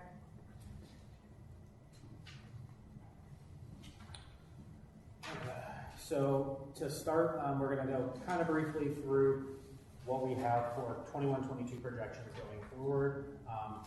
So what we are presenting is currently a $237,800 surplus versus a budgeted surplus of $22,000. Now this does include $800,000 transfer out, which is $150,000 for the police and village hall fencing, and $650,000 for future projects or village hall uses. And just so we're clear, so there's 800 being transferred already, and we're still anticipating a surplus of 237. That's correct. Okay. Yes. And what this does also include is, again, we budgeted 50% for equipment replacement. This is funding it at 100%. And the surplus is still there, funding it. Yes. All of that would be included. So anything we talk about is being included, and we're still showing that surplus. And then we did adjust all income tax, sales tax, video gaming for these new revenues. And then obviously there was the one-time ARPA fund that was $672,000. This year we'll get the next one next year, sometime around August is the 12-month period. So kind of going through here, some major highlights for 21-22 for revenues. We collected property taxes slightly higher. Again, this is outstanding prior years. We just collect higher. And there also is that the new law with recapture for appeals that we don't have control over. The county does that. It's not a large amount of money, but it is money. Next year is anticipated right now like $1,300. Utility taxes, we talked about, telecom continues to decrease. So liquor licenses, based on the board approval, have gone back to 100%. So instead of the budgeted 50%, they were adjusted to 100. Building permits did increase by about 81,000, but this is largely due to one commercial permit for Depot. Towing fees slightly decreased, again with the reduction in total offenses. We used to get a lot for driving DWIs, that's changed a lot. So income tax, large increase again. Grants is a large increase, and that's due to ARPA funding. We also did receive FEMA funding for reimbursement applied for in July of 21. We finally received funded money, and Sorry, it was in July of 2020. We received it in like August of 21. It was a very long time for us to get FEMA funding for PPE expenses. And what was that dollar amount though? About 4,800. Yeah. It was very small, but we had submitted for about 18,000 and they cut it back down to like $4,800. Like I said, sales tax rebates decreased, ACE was expiring. And then sales tax actually increased largely, and that was the law that was passed was called Level Playing Field Act. And that's what allowed the change in how sales tax was being collected. That law also had a direct decrease to use tax because use tax was collected on all of those outside of the state. Now that was being collected as sales tax. But that net is much higher for sales tax. Gaming licensing was projecting 42,000 over last year. We did budget it as still being in COVID. So that's why it was low. It was a conservative. We didn't know if it was going to be open. So court fines and other fees are projecting to decrease about 15,000. Still being cautious with the police department, but I did talk with chief, and they're going to start picking that back up in 22, 23, coming out of the COVID. Reimbursement is a weird account. It's going to come up about 135 over what we projected or budgeted. However, that just means that there's more expenses because most of those are developer-related costs. So it's a direct relation to expenses. And then cannabis excise is also a per capita fee, but that is based on how much the state is collecting from tax revenue. So is there any questions? That was fiscal year 21-22 revenues. Yes. Utility taxes, telecommunications, right? Everyone knows all that money, it's still there, right? You pay your cellular bill, you got just as much taxes that's there. That's no longer going to local municipalities. Does that just go to the state? So telecom tax is not based on your data portion of your bill, it's only based on the minute portion.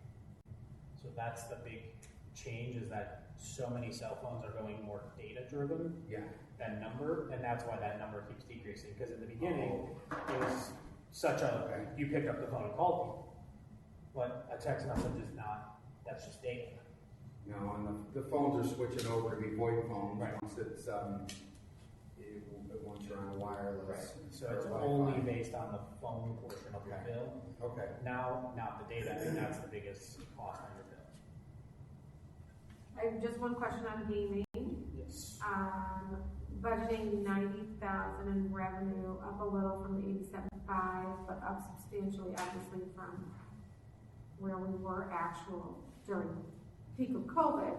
Any new terminals factored in that? No. Okay. No, any sales tax, video gaming, anything that's related to business driven or taxes was used as current businesses. Okay. Not projecting on any other potential new businesses, or even, I didn't even do developments that we have approved.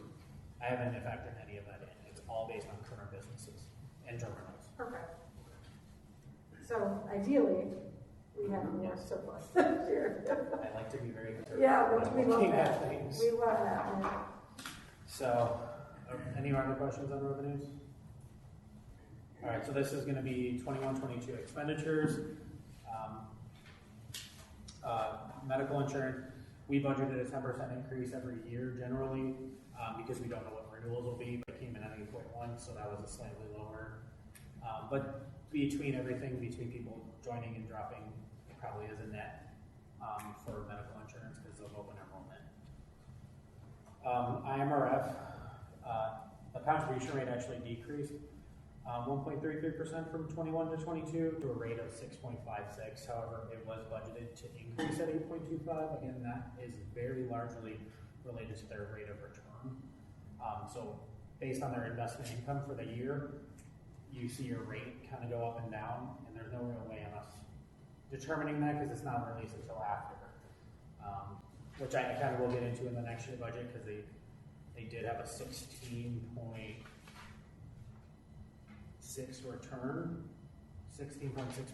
return last year. So even though I budgeted it slightly higher than this year, they anticipate you decreasing. That's no way of knowing because it is a 5-year trend. So, 21-22 again. Like I said, equipment replacement was budgeted at 50. We made it 100% funding. And then kind of going through, legal services did increase, and that was due to the beginning with the meetings in the beginning when the new board was sworn in. So that is, but that has come back down to normal now that that's changed, but it will be above. Police recruitment did increase with the retirement of the sergeant and now having a list. So this is all the testing lists and recruitment materials for those positions. Board approved to move snow and ice control out of general fund into the infrastructure fund, so that obviously went from 225 down to 0. And then there was an interfund transfer in the streets department, and that was approved by the board. 50,000 was for our portion of the Blackberry Bridge, phase 2 and 3 cost. And then there was 25,000, which is for public works flooring replacement that you'll see is split between water and going to be capital. Okay. But it is a split cost. And that's anticipated to be replaced 22-23. in this budget? Yes. Okay. So this transfer is in 21-22 to the capital fund, kind of just similar to what you're doing for the fencing. Yeah. So we're using funds this year, but it'll be on the budget of next year. Building maintenance did increase 44,000, and that was approval from the board. They added the $40,000 number to kind of finish Village Hall and do all of those items. Community development, the full-time salaries, it did increase upon approval because we didn't have the economic development department created yet, so it was additionally increased, but it is not going to be spent until that happens. So there may be some overlap, but that's what that increase is. Okay. Legal fees and community development increased by 30,000. This is directly related to the reimbursement account being over budget because they offset their all developer related costs. Same with engineering and other professional services. All of these are related to a majority of developer related costs, so as those increase, the reimbursement will increase as well. And then the last one is boards and commissions for the interfund transfer, which we discussed. Sorry, that should say 650. So it's a total of 800,000, not 900,000. So it's 650 for future village hall uses, and then the parking lot fencing. This memo says 900. The numbers are correct. Okay. I just want to. Yeah. Just the memo. I updated those after. So, but the actual fund financials are correct. Okay. Real quick, Yes. economic developer. Yes. I know that we were using surplus dollars if we were going to hire someone prior to this budget starting. Didn't we have money kind of earmarked for that position based on board approval, or do we need to tap this 237? So the economic development department was Yeah. going to be using the 225 saved from SALT. Okay. So that was earmarked in 21-22 as a kind of a wash. So going forward, it's the same thing. That 225 that we removed from the general fund for SALT is replaced by the economic development department. So I guess my question to you is this: if the economic developer comes on April 1 and is here for 30 days, if we created for this budget, the current budget we're in, 225,000, does that add to the anticipated surplus, or did you already account for that, and so therefore that 237 number that we're anticipating as a surplus? So what I did so the projections, I did not take the economic development director out. Okay. So the projection numbers still include a portion of that salary. But not a full fiscal year? No, it was 6 months. Okay. So it does include already more than we anticipated, but at the time, we still didn't know what we were doing with it. Right. So there is a number in here that will not tap into the 237. There's enough in here to. But will the 237 then grow? Because if you budgeted 6 Yes. months and we only have 1 month, now that 237 Yes. goes up. Okay. Yes. Yeah, until there's. Does everybody follow me? Okay. Yeah, the 237 will not decrease based on hiring some economic developer before the fiscal year ends. Okay. But anticipated an increase additional because we've earmarked 6 months of it. Yes, if nothing else changed, yes, it would Okay. increase. Okay. But we did all that because then that's going to start bringing more revenue, so it's going to pay for itself. Right. Check. Okay, so kind of a buffer between going from projections of 21, 22 to 22, 23. Are there any other questions on projections? Who handles the negotiations within staff on the medical benefits? Well, Matt and I work on it, but because we're a small. So, yeah, we're a small employer, we have no negotiation tool. No, I got some we have questions. I'm gonna ask you offline. I'll give you a call later on in the week instead of taking it tonight. We have a broker that does it for us, but Right. we don't really have negotiation to like. No, but you give me, increase here's what we want. Can we do this? Can we do this? Can we do that? We're under 50, so we're under ACA still, so we get what everybody can get in the exchange. So we don't get to pick and choose, like increase our copay here and this. We can't customize any of our plans. We get a get to choice pick. of multiple plans, but we can't say, oh, I I like don't this like plan any of with this. these, increase the prescription copay or decrease it based on our employees' hours. Okay. We get the So we standard. can't do things by, promoting smoking cessation, healthy lifestyles, that sort of stuff, to. We can't really adjust any of that because we have no, until we're over 50. Over 50. And then How many are we now? 31, 30 full-time We got employees. 119 people. I'd rather stay under. But yeah, so we have no customization ability because we're under the 50. So we're at their mercy. Yeah. Goes up 8.6. A good Thank question. you. Yeah, it's Thank good you. and bad. I mean, it's a both, a give and a take on those. So.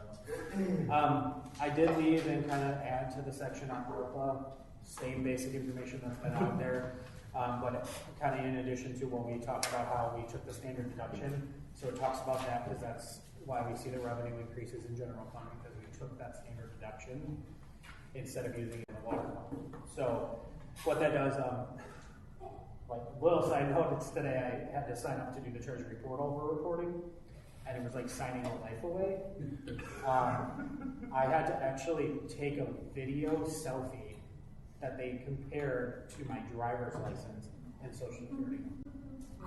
For me personally, and I had to. This is to the federal government. This is the so- federal Yeah, I know, but I government. thought that. So it was Well, for everybody but this yourself. entire I'm process. surprised you didn't want your fingerprints. I had to sign off on the fair credit reporting that it's not going to hit my credit. But I have to put all my social security numbers that they did towards credit rating agencies, basically pulling all my information. Well, on behalf of the board and the rest So, of the. Yeah, thank you for sticking your in neck case I out. ever get anywhere, it's. It was nice. And she's got some flags come back on her. Are you sure that was the actual United States Yes. government Yes. website? The Treasury was on it. So, The NSA knows who you are now. Yeah. so that reporting period would be March 31st. It'll end March 31st, due April 30th. That's the first report. All right, moving into next year's budget, 22-23 for general fund. Currently, we're proposing a $93,000 surplus for the year. Kind of go over some of the large highlights for this budget. It does include 100% funding for equipment replacement, so we're not coming in at 50 like normal. New facade program, increase in police pension funds, contributions, increase in IT consulting. It does have a Mallard Point prescribed burn herbicide. It has the new economic development department. It has the filling of the 2 vacant police positions, one which was vacant for 3 years. The total revenues are actually supposed to increase about 25% from the actual budget of last year. Again, those ongoing revenues are income tax, sales tax, video gaming, and the one-time ARPA. Expenditures are also supposed to increase 24% from the last year budget as well. And I am going to have you flip to the packet page P32, which is going to give you the financials as a summary. So here's going to be the first Yeah. page. Yeah. The summary. Got it. Yeah. Thank you, sorry. You want us to keep 28 and 32? Yeah, kind of to look at them both. I want to kind of go back and forth a little bit just to have you kind of look at both. So what I'm going to show you is the far two right columns of that page on P32. One is what our projections are and what we're looking at for fund balances. And the last column is what we're projecting for 22-23 as fund balances. Now, we've talked in the past about fund reserves, and our policy is 25%. The last time when we talked about this in September, we kind of said 26 to 27 is going to be our range, and anything extra we'll discuss on where we're going to transfer. So what I wanted to show is that the current projections and current budget with those surpluses, you can see we're looking at about 26.23% for fiscal year 21-22 and 26.83%. That's that bottom line that says general fund reserve. So that's where we're projecting these budgets are going to get us to. Now, I will say, because there's obviously things that come up and we wanted to kind of put it into perspective, the last 3 years have had large increases in revenues, which resulted in large transfers to other funds. So those are one-time expenses, but also one-time revenues. So what I wanted to show is if we left those numbers alone, the $237,000 surplus plus the $93,000 surplus, and took out just those transfers, because it's going to affect the revenue, but it's also going to affect the expenses, because I want to get back to what our operating budget's going to be, because those transfers aren't going to happen every year. So if I were to take strictly out those $800,000 this year, $700,000 that's in this budget currently, it gets us to a 29.74% reserve for fiscal year 21-22 and a 29.82% reserve for 22-23. So I want the board just to be aware that even though this is showing a surplus, it doesn't mean that necessarily that it has to show that surplus, because your next year's budgets going forward, your operating budgets are going to be a lot lower than what this is. On a year-to-year basis, this is what it's showing you for your reserves. But there's nothing to say that because you know what the next few years are, that this has to be at 25%. It's not a legal law requirement that it's there, it's just your policy. Knowing that in the next after 2 years, the expenses are going to drastically drop. So I just wanted to kind of point that out, showing, even though we're showing these huge surpluses and transfers, it's not showing as much as in fund reserves as in reality we have. And the important thing to note is we're not using those one-time funds for operational day-to-day, where we're going to find ourselves in a difficult situation a year or two from now when those monies aren't coming in. Correct. Right, which I know has been critical of a lot of the other areas of government where communities are doing that. So, I mean, you could look at our budget right now, and it's, if you're not reading the detail and listening to Matt on this call, you would think, well, geez, they got all this money, and look at them now funding things at 100% and doing these projects. But that's all in here. I mean, we have these new revenue streams, and that's where our spending will come from. And then, just as a reminder, because of our reserve policy, we moved at the close of the audit, we moved how many? 300? What did we take out of the general fund? We moved by resolution. 55. So that was just close of the last, so that would have been close of 21-20. It would have been 2020. 2021. Yeah, I think which is why we showed the deficit. Yeah, going, you can see that in the second column here is that that year 2021, the net change in fund balance was -350, and that was that transfer. And that's, I think, part of what Matt's talking about is that, because what had happened was that the general fund reserve built up significantly over the 25%, and then there was projects and things that the village wanted to do that said, well, how do we pay for that? Well, we had this money sitting there, and there was a natural hesitancy in any given year to run a deficit. So I think one of the things, not tonight, but it may even be, this fall when we get the actual audit, is to say, well, if we end up with these surpluses, as Matt's talking about, and the one hand you can say, wow, that's great, we've got a 29%, reserve, and then when our expenses go down, is that 29 then, or it'll be? No, it'll be 29.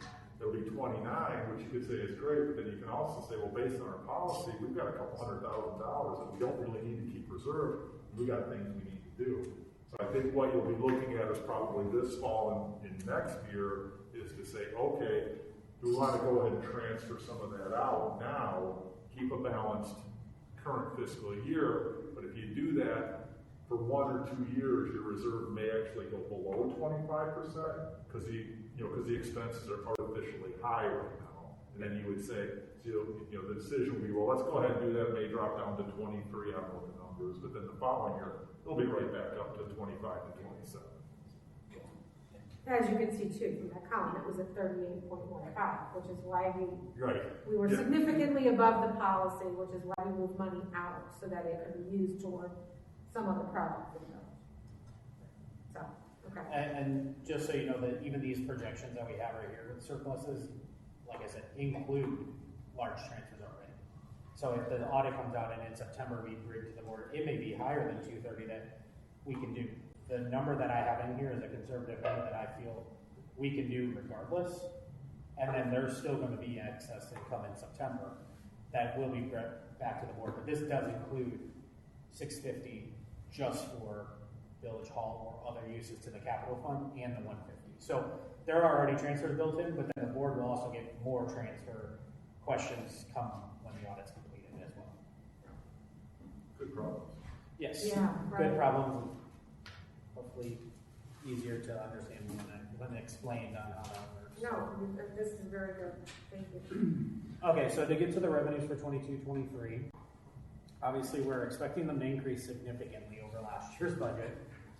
And we're going to highlight most of these: utility taxes, telecom going down, liquor licenses at 100%, and it did include the new license fee for the change. It includes the new license, not there's one ready, but the increase in those two based on the fee change. Yes, 18 or something. Yeah. So that is in there. Building permits did remain kind of constant, so we're projecting, and that's part of lot projections at 36, but we did actually budget 20 that are going to pay because there are still some prepaid lots out in Settlers Bridge that we're not sure which lots will be sold, so we conservatively went to 20 are going to actually pay building permit fees. So I know you touched upon this, so I just need a reminder. So I did mention to Matt earlier, my thought was 36 is extremely aggressive. And then the 10 that are prepaid in Settlers Ridge, I asked Matt about, if he had a listing on those particular lots, and he said to me that community development has those. So I'm curious if you can, this happened on the driveway, like the paving driveway, where Matt didn't have the information, community development had the information, but Matt needs the information, so when I ask a question, or you ask a question, if it has to do with money, he has that. So I don't know, Walter, if there is a list somewhere up in community development that Holly is operating off of that has those prepaid lots, and if that list... They're not lot specific, it's a total number that the coastal paid. So how do those get applied then to... Keep track of how many of the coastal lots we've issued building permits for. But is it just a lump sum and you're saying it's not applied to a specific lot? No, the coastal prepaid, whatever the number was, say it's 50 lots, and the coastal owned 90. Okay. So the first 50 lots that came in were prepaid. So they're tracking, saying, okay, 40 have been built prepaid, there's 10 left. Coast Oak sold those lots to Ryan. So the first 10 Ryan brings in are going to be prepaid. Okay, so that's all that remains is 10? they're not assigned to a specific lot, but there Okay. is a group of lots that it only applies to, the coastal ones that now became Ryan's. If, the other lot owner came in for a permit, they're not part of that program, so their first lot would have to pay all of these. Okay, and so I'm similar in that in the conservative nature, and so when I hear 36, and I happen to live, like some other board members, in a neighborhood that has plenty of lots for sale, and they don't go that fast, is this projection solely off of Ryan's prediction, and where does this come from? Yes. So it's a guesstimate. Is it high? And I don't know how much revenue is attached to the 36 permits. Brian was expecting to do three a month. They're doing 3 a month, but they have pulled permits right now for how many? They haven't pulled any permits. So they haven't pulled one permit. Well, they pulled the one in this fiscal year for the model. Right. But beyond that, as far as building a home for a client, they haven't pulled any. No. But they've sold 7? I mean, we just talked about that. I'm confused. Ryan has a very unique process. When they enter, or when they contract with a buyer for a house, they don't go get the building permit. There's a 10-week waiting, I should say waiting period. There's a 10-week period between when they enter into a contract with a buyer and when they get the building permit. Yeah. If you look on page 43, it has there's a lot projection. Oh, yeah. I got that here. So that Yeah. breaks it down for the historically and then the current projection for next year and a few years beyond that. So you can see which subdivisions are anticipated. I think Walter, some of that is based on obviously conversations with Ryan for Settlers Ridge, and then Hannaford Farm. If I'm looking at the small print, I forgot my reading glasses. It shows 5 next year, and that's kind of I think I'm entering that age. yeah, and then and then we typically, like this is showing 2 what I would call the random ones, like Black Walnut Trails. That's why kind of what I was referencing with the philo, that some of those lots could take 20, 30 years, who knows when. Right. So that's how you get to the Fiscal year 23, is that the budget we're working on? Correct. So Okay. it's showing right now 26 Settlers Ridge in Unit 1B and Yes. 4 in 1A. So 30 Settlers 30. Ridge. And that's based on their quote, but they haven't filed for a permit. My conservative nature, I don't know what that equates to in dollars and revenue that you've plugged in on those particular 30. If 10 are prepaid, so we're really looking at revenue on 20. Right. from Settlers Ridge. From Settlers Ridge. Correct. Yeah, so right now I'd have to back into the number. Well, and I guess this comes from somewhere in your packet. Well, I don't know what page it's on, but it had what was budgeted for lots and what came through, and it was substantially different, and it was a conservative 10 lots, I think, and we only had 4 or 5, so we had 50. So I guess my conservative nature says I don't know how much revenue is tied to the 20, if you will, and is that too much? I would say we could look at that between now and next meeting. Okay, sounds good. Continue. Thank you.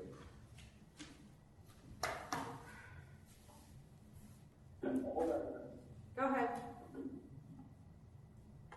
We just take a couple minute break and head out and send in the board package so that follow what you guys are talking about. You have the board packet online, but yeah, is it easier to just, you should have had it from Rachel.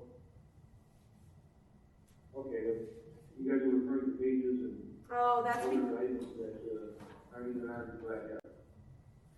no, they should be, but you're looking at what I'm looking at, which is you've got something, and then obviously the board packet has numbered pages because it was printed out. Your copy doesn't have numbered pages.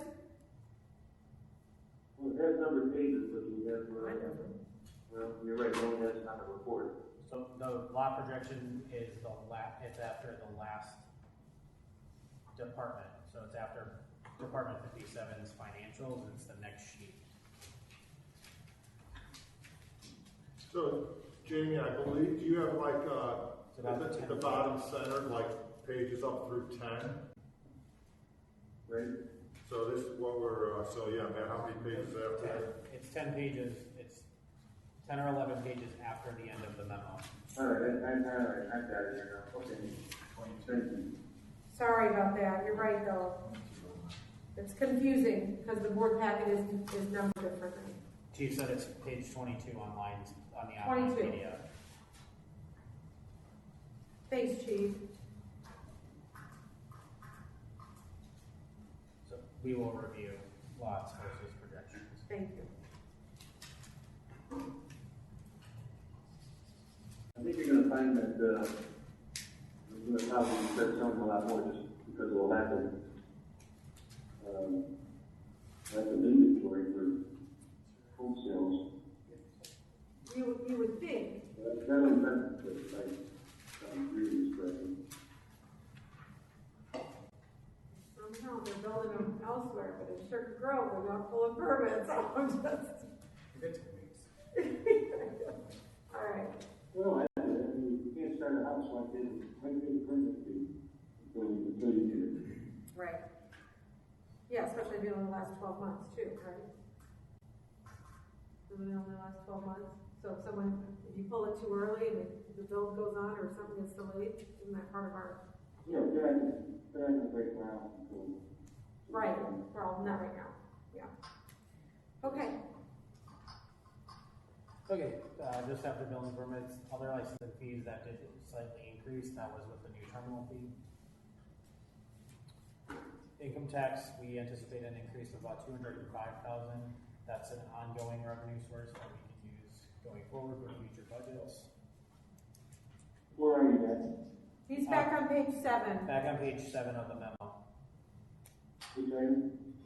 7 online. That was fine. That was That was 5. item 5, income tax. Right, thank you. And then going down grants, this is an increase of $692 over the prior year. This does include ARPA for one time, and it also includes our portion of the body worn camera grant that we received. We still have not received any paperwork on that, but they did say beginning to mid-February, everyone should get their contracts. Okay, but we anticipate this happening in this budget anyway. Yes, the purchase will happen in next year's budget. We're on their website as a micro grantee, so I'm hoping they're not pulling that off. So, yeah, overall state sales tax is going to reduce a little bit with ACE. They were in the final end, so they were only getting 50%. Use tax, we're anticipating about sorry, that's just a decrease. I was a little confused with E10. Because they're the same line item, one has a hundred. Yeah, it looks like what? 62. So 8 should not be there. Okay. So 8 just not there. Yeah, increase in it, right? The 10 is the correct one, so we'll see a decline. But on 9 is the sales tax. Again, we discussed the level playing field. We're anticipating seeing about $319,000 increase. Again, that's about 30% monthly, and that's going to be an ongoing revenue source.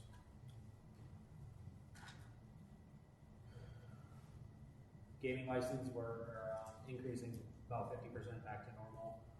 That's the 90,000 over last year. Reimbursement is increased. Again, that's developer-related expenses. And this is also a reimbursement for next site, reimbursement from the EDC, and also 30% tip reimbursement for the economic development director's salary. Amen. Yeah. I question the tip reimbursement for economic development.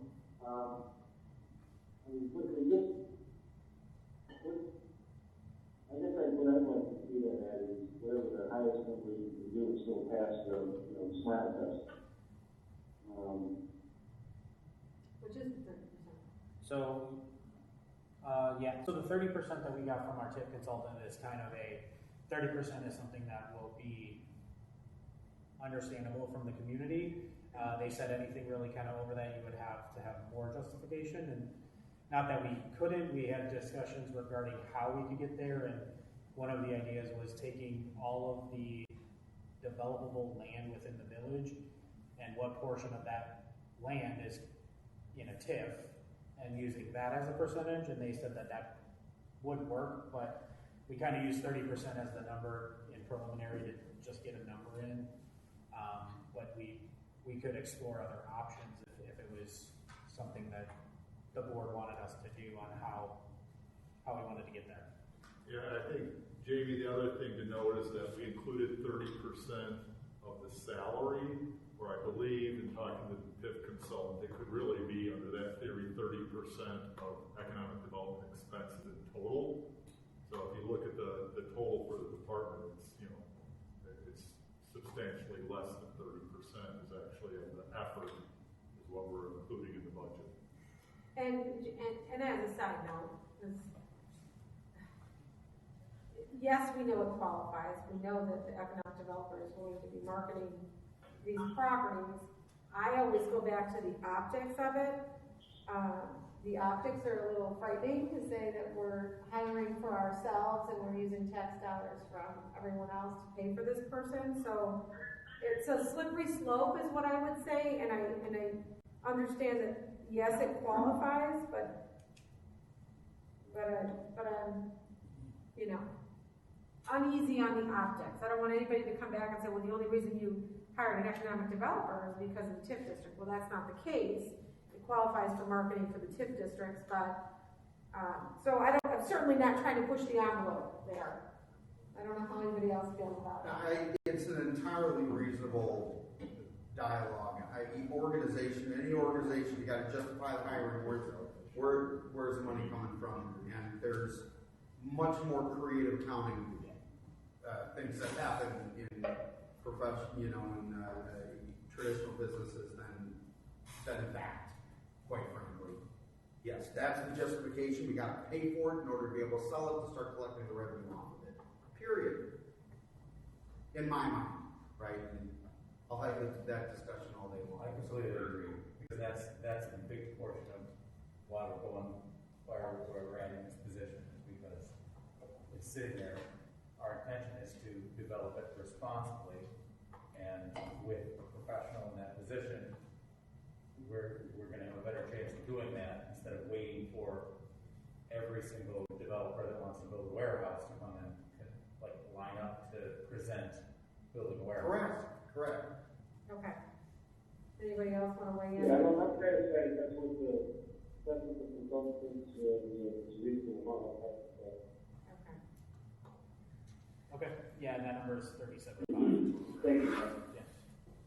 Can I expense a new pair of pants? Oh no. The metal under this desk, I think, is going to rip a hole in my pants. Or the chair. On the right side. We call You don't have that to Band-Aid. budget. Right side. Okay. All right. We're back at it. All right, so going on to 13, cannabis, again, was used, the projections from IML with our increase to the census. 14, rental income, this was budgeted to decrease with the assumption we were selling the 140, 160. We assume that we will have it through July, is just, so we use 3 months of rental income. But then on the other end, there's revenue for the sale. Right. Well, yes, yeah, there will be, but Then we'll put some. not in the general fund. And then kind of to go over revenues, as presented, the draft resolutions are behind here for building and subdivision fees. Those have no change, as well as the new home permit cap fee. Again, has stayed the same, but it's just draft in the back to renew every year. Okay. So all these revenues, keep those the same. All right, expenditures. They're expected to increase from last year's anticipated. To kind of go overview, personnel, FTEs increased 3.5%, and you can kind of go through. So economic development director and a part-time assistant are 1.5%, and then there's also the replacement of the one patrol that's been vacant for 3 years, so that's an additional. And then there's actually an additional position that's actually a water position. So it's in the staffing, but it's not going to be presented until the next meeting with the water fund. So that's the 3.5 that we got to. So then we kind of go through talking about CPI and COLA. So non-represented are budgeted to receive a COLA of 5%, which is the budgeted number, not an approved number. So it's budgeted at 5, which is CPIU, which is PTEL. That was given to us from King County, which is the max that we would ever get on a tax levy is 5%, even though CPI was 7. They capped it because of us being a non-home rule and having PTEL at 5%. And then as well as their normal performance / step increases that anybody would have. That was established from a comparable community salary survey. Represented employees are patrol. This is the final year of their contract. For patrol and sergeants, they're at 2.75 for patrol and 2.9 for sergeants, and only one sergeant is currently eligible for step increases. Health insurance premiums are budgeted at 8% for 22-23, based on the renewal we got in 22, with the cost share between the village and employees staying the same.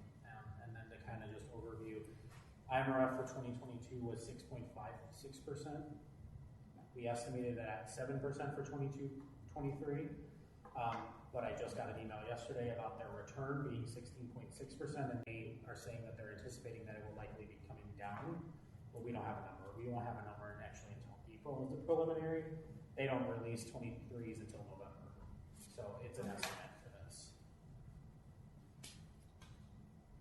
And when does the budget have to be finalized? By the end of March?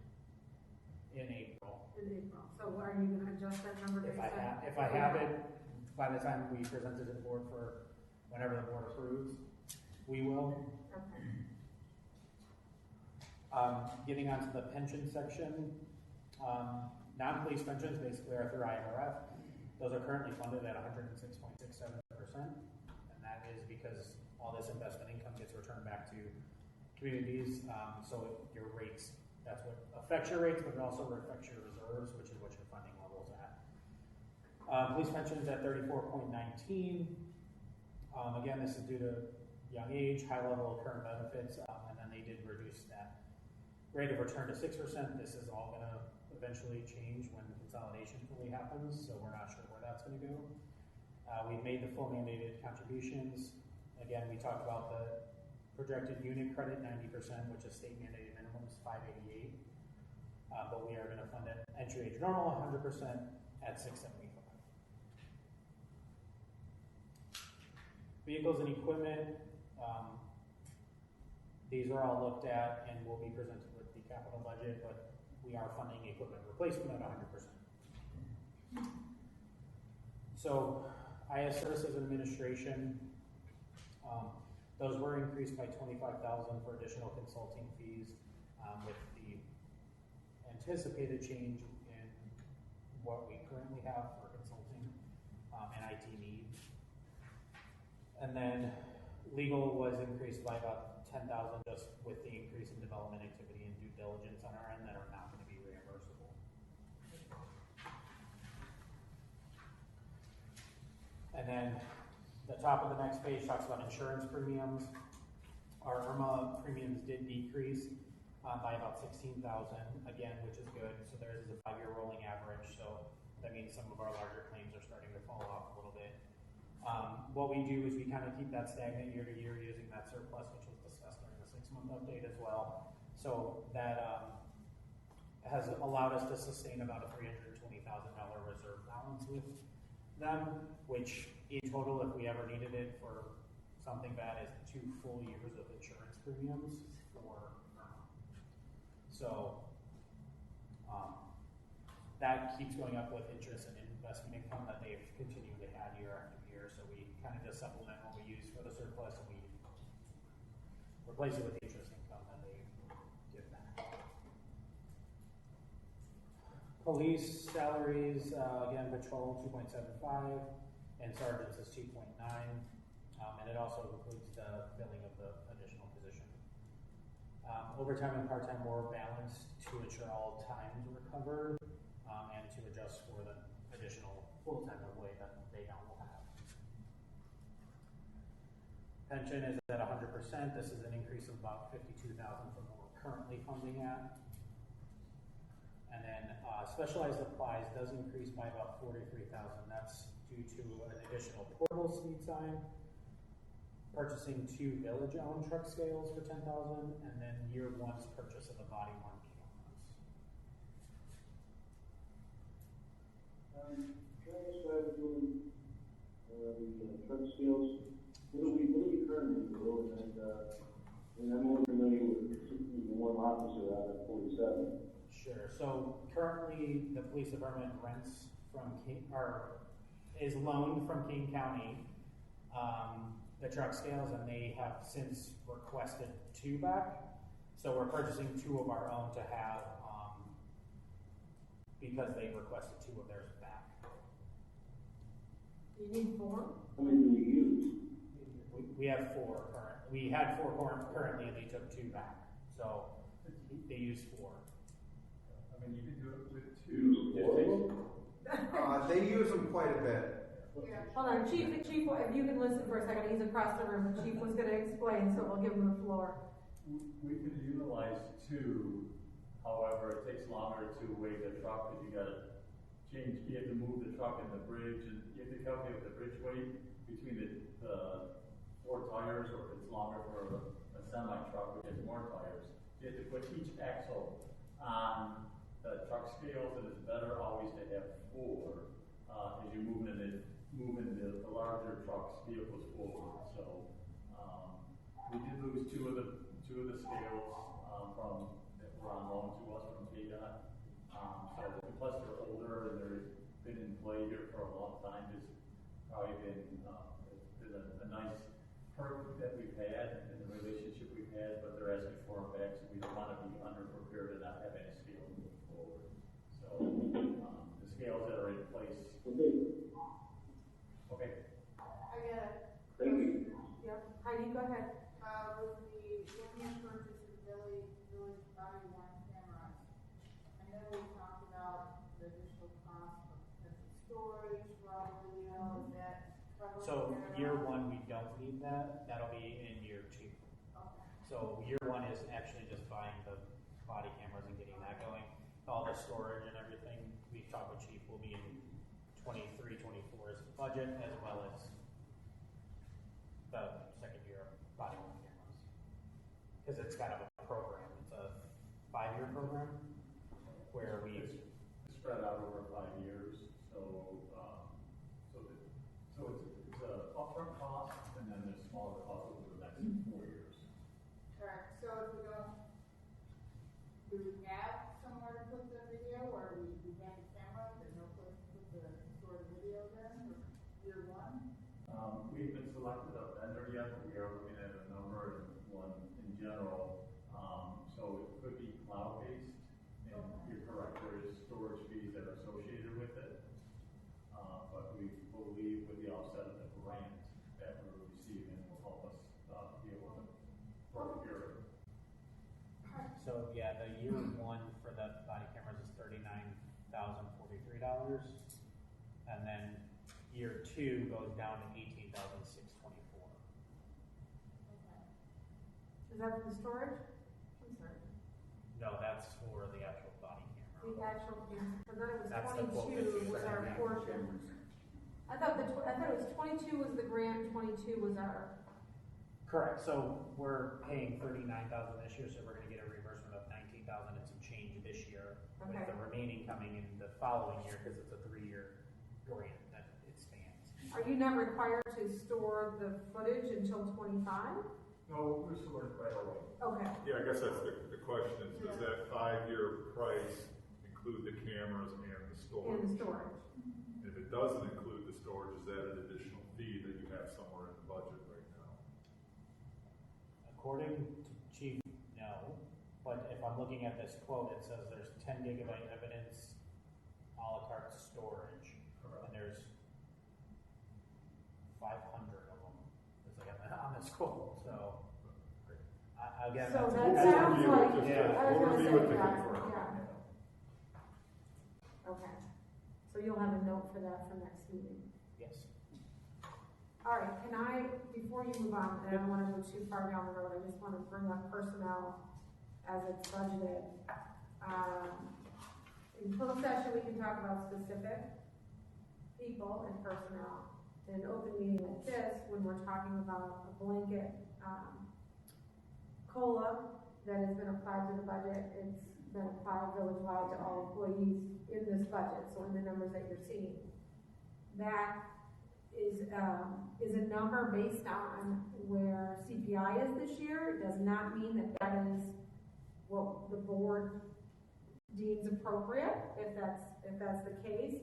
They have budgeted the money, but that is for the board to discuss, seeing that 5% is village-wide on everyone. I asked Matt to give me some numbers on I know this always comes back to, right, we're living in the private sector, some of us are, and some of us are not. And our staff here, it's always a touchy subject for them as they're trying to budget for the entire village and what's appropriate. Our police officers are under contract, so I think it's 2.79. And as I talked it over with Ren, that's good and bad. No one anticipates a cost of living increase of 7% in a given year. So over the last 5 years, it has been on average, so I'll just read them to you, 2.1, 2.1, 2.3, 1.4, and then this year it's 7. Now, in last year, when it was 1.4, we actually paid 2.625 to our employees. So and in the year before, when it was 2.3, we paid 2.425. So I think the mindset was, even last year when we got into a discussion talking about this, is trying to keep our other employees kind of in line with where our police officers were and what they were receiving as part of their negotiation. So I could be wrong, that's the way I remember it from conversation. So not to say that they're not in a union and therefore they don't have the luxury of having this bargaining agreement. We kept those folks close. With that being said, 7% to me, and I said this to staff, was we can't outpace our growth. And that is a concern of mine, that our overhead gets so large and so quick. When you're calculating 7, not that they put that in here, they put 5%, and then we have 7% basically with, I think it was, what was the word? Bonuses, the merit, Well, there was 5% budgeted and then also a 2% bonus. So there's really 7% in the budget. Yeah, there's COLA is 7. We didn't think that was appropriate. We put 5 in. And again, it's up to the board. Right. But non-senior staff that still have steps, that are on the step system, whether they're police, which there's very few, and even the other employees, there's very few. There are increases based on steps once you top out. So there is for a number, we put 2% kind of village-wide to accommodate for those step increases for people who are entitled, and it also allows, if the board deems to do any type of performance-based for senior staff, there's space to do that. Okay. So, obviously, when I read this the first time, I had the luxury of meeting with staff on Friday. My concern was, okay, when you're calculating 5% on base salaries today, that's a large increase. We have some, I think, well-paid employees, but that's a large increase. And how much of that can we truly absorb? Obviously, it's in the budget, it makes sense. But next year's, COLA on top of this, we're taking some big gains in a short period of time. So I just wanted to let the board know that I wasn't comfortable at the 5%. I know that when we talked back that it is a huge year this year as far as cost of living increase, but maybe a 3% is more appropriate. I don't know if the board has any feeling on this one way or another. If anybody shares the concern that I have, or if I'm out rogue on my own. You've got a placeholder at 5% in there right now. I think that's entirely appropriate. And if anything, maybe we should kick it up. You have to remember something though. This Just is a placeholder. We don't have to well, that's right. pass them out. No, you have to determine before May 1 what they will be paid. So that's part of our budget discussion. The placeholder's in there. They've already earmarked the dollars in there. Yeah. We as a board have to decide what's the appropriate That's amount right. across the board for basically COLA. Please. So typically, where would we get this 5%? Would we compare ourselves to other community municipalities, this type of increases they would be giving? Because I think that in other sectors where some of this stuff is considered, you tend to lose employees if you don't keep up with the Joneses. If you don't keep up with neighboring communities similar either in type or location, people go away. On that, we have tried to reach out to other communities, and quite honestly, everybody is facing this dilemma. It was, quote, easy the last several years because inflation was low. So it was like, okay, 2 to 3 was fairly typical, whether it was in a union contract or non-union employees. It matched or even exceeded CPI most years, so it was easy. And then last year came along and CPI is 7%. The limited feedback we've been able to get from other communities it ranges. We've seen several that are still doing, 2, 3-ish, and there are others that are doing full COLA up to, I'm not sure if we've seen anybody use 7, because some people look at, the 7 is the state or national. The 7 is national CPI, and some are looking at Chicago CPI, which is 6.6. So that's where we've heard that from places too. Right. We use national because we use that for everything we do CPI for. Our annexation agreements are based, some are increased or based on CPI, and that's the one we use. So we kind of just use that across the board. And one of the concepts that the three of us discussed was that if you will, maybe it's a little bit of a balance, maybe not, was to say, okay, cost of living was very high. We want to acknowledge that, but there is a legitimate concern of compounding over years. So one of the ideas was a base salary to do a 3% COLA that would be added to base, and then a 2% bonus that doesn't get added to base, but also recognizes it. And we don't know what it's going to be next year or the year after. That was one of the ideas that certainly would fit within the budget, but just breaking it up a little bit so it doesn't have that ongoing effect. How much is the single line item? That 5%, right? You've got it added in, amortized across everyone. What's that? What are we talking there? What do you want? What the total number is? I'll give you an average. Again, this is a... No, not an average, right? No, I'm saying, well, employees, what's it going to cost? 5%. So if we kick that up to 6, if we pulled it down to 4, what's it going to change? Because remember, we're at about the same time. $300,000. $300,000, right? Is the 5% plus. Sure. And at the same time we're talking about this, we're talking about having surpluses, right? So I'm just suggesting we kind of keep a level head. I think that with respect to what's being communicated to staff as a result of these. I also think that we're also in strange times, and we have surpluses. We have unusual surpluses.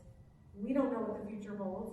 You had the governor talk about potentially doing away or putting a hold on the sales tax for grocers. So that could impact sugar growing in a huge way. We have no idea. We don't have a crystal ball.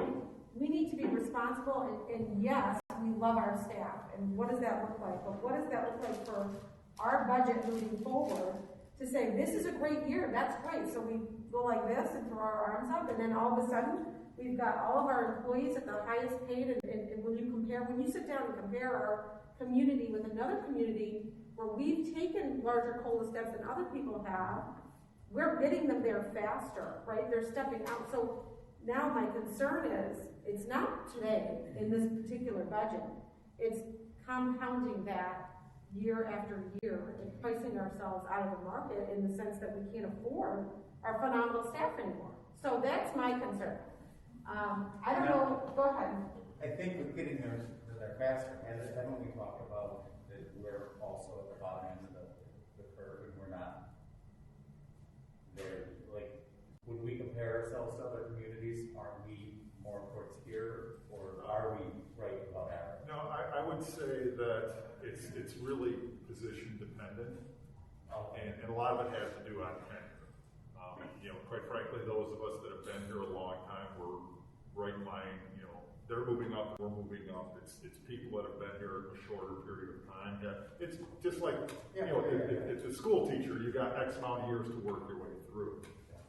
One of the things, like, just add something else to the mix that we discussed was, while certainly the union contracts with the patrol and sergeants were bargained in good faith, and for the first 3 years, like for these 4-year contracts, for the first 3 years, their raises were above inflation. And so they benefited from that. And this year, their raises are below inflation. So one of the things that the three of us discussed was, while the village is not obligated, per the contract at all, that would the village consider saying, hey, we recognize they're living in the same world the rest of us are, with the same cost increases, and even though it's not contractually obligated, doing something more for them. And I think that was when we were talking about doing kind of that village-wide 3% for the non-union, the union for their contract, which is just under 3, and then a 2% bonus that doesn't go to anybody's base pay. So that's just another layer to think about, is that if you are going to do something, extraordinary, if you will, for non-union, again, even though you don't have to, is that something you want to do for the, for the unionized employees? That always goes a long way when it comes to negotiating. Right. Because sometimes, I don't know about here, but I know that they can get up in negotiations. Yes, it certainly is, and I think, Matt, you have a number on what that would cost roughly if we did 2% for the represented employees. Yeah, it was just under 16. To add it to the budget. That is not built into the budget. That is The not budget built within in. our contracted amount. That won't be pensionable, right? This is not base salary. Yeah, That's a show of good faith that we realize that, we don't, their contract is 2.78, was it? Well, There's Patrol is 2.8. 2.75 and sergeants are 2.9. Okay, so, Can we do that legally if we're in the early stages of a collective bargaining discussion, where things could be construed as, are we trying to, right? I mean, we gotta make sure whatever it is that we do, we operate within the confines. Yeah, what I would suggest is that if the board does determine to do that, we would talk to our labor attorney ahead of time to see if there's something that they want the union to sign off to that's a one-time only, non-precedential, can't be used for future bargaining. There's pretty standard, and I would think that any union, let alone its members, are going to say, wait a minute, you're going to give me a bonus, you're not required to, but you want me to sign a thing that says I'm not going to use it against you. I think I would sign that as quick as you ask me to. So, but your point is well taken. yeah. If there are other creative ways like that to not have it pensionable or not have it out of there, I think that's good too. I think that's the goal, is to find ways to compensate our employees, but not have that compounding as quickly. You add 5 or 7% to their number from last year. Next year, we're talking COLA at the same time, and we're adding to that. So this is huge gains in the course of 12 months, really. So that's my concern. I like the separating out as a bonus, because then COLA next year is on the 3%, if you will, instead of the 5. Certainly, if it's significant extra, you could adjust appropriately considering what happened this year. Yeah, the preliminary indications are that it's going to be high for the next couple of years, and it's not even done in 7. Quite frankly, I think there's going to be another set of numbers that are going to come out, and they're going to kick it up even higher than that. Just FYI, there, based on the reading, because I'm staying on top of it. I got 22 employees that I'm arguing to the organization about that. Yeah, we're in the same situation.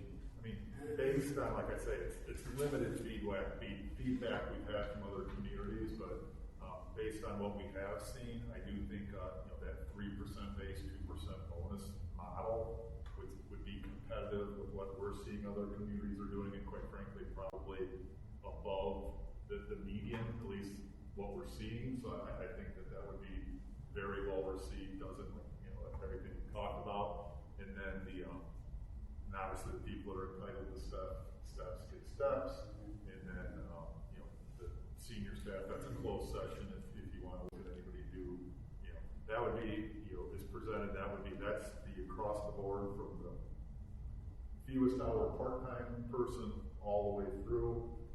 I think I would recommend that we do it for the police. I think we've talked about whether it's contractual or not, treat them, We've always tried to maintain as much as we can a position of, if you want to go union, that's great. If you don't go union, that's great. We treat everybody the same. We treat everybody, the way we feel is appropriate, regardless of whether you are. So do you have anything else to say? I'm just surprised. I heard a lot of different viewpoints, and you gotta remember we're a village of taxpayers. I'm just gonna make one point. I would say probably 95% plus of our village residents are gonna see 3% or less. But then we're gonna say that employees deserve 5 to 7.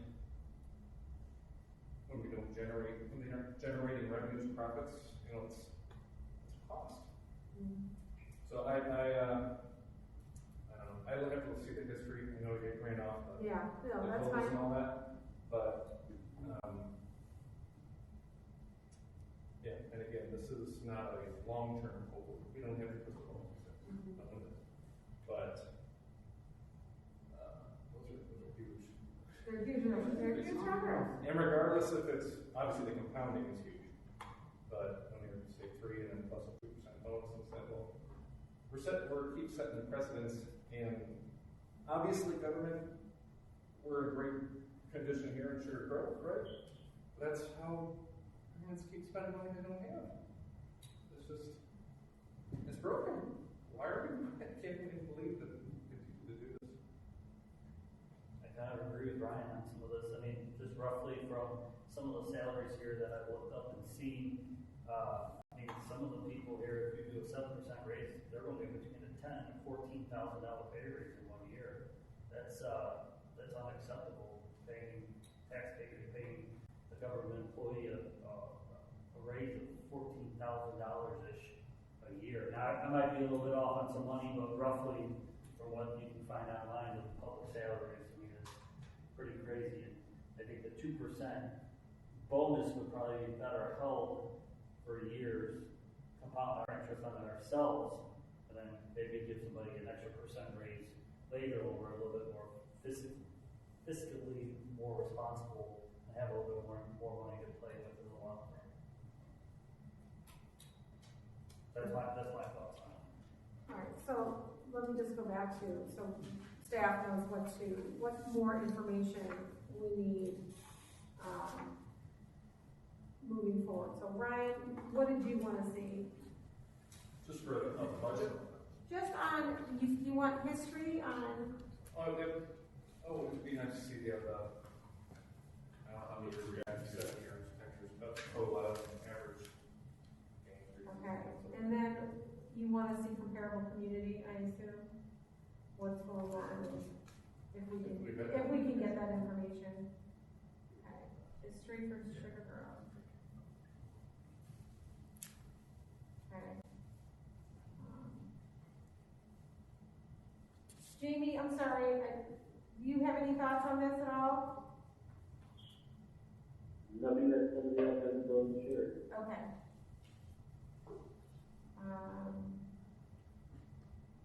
You don't want to enlighten us as to what side of the fence you're on?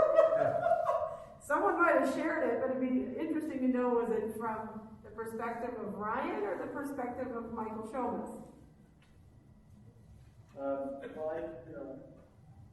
My concern, I guess, is we established a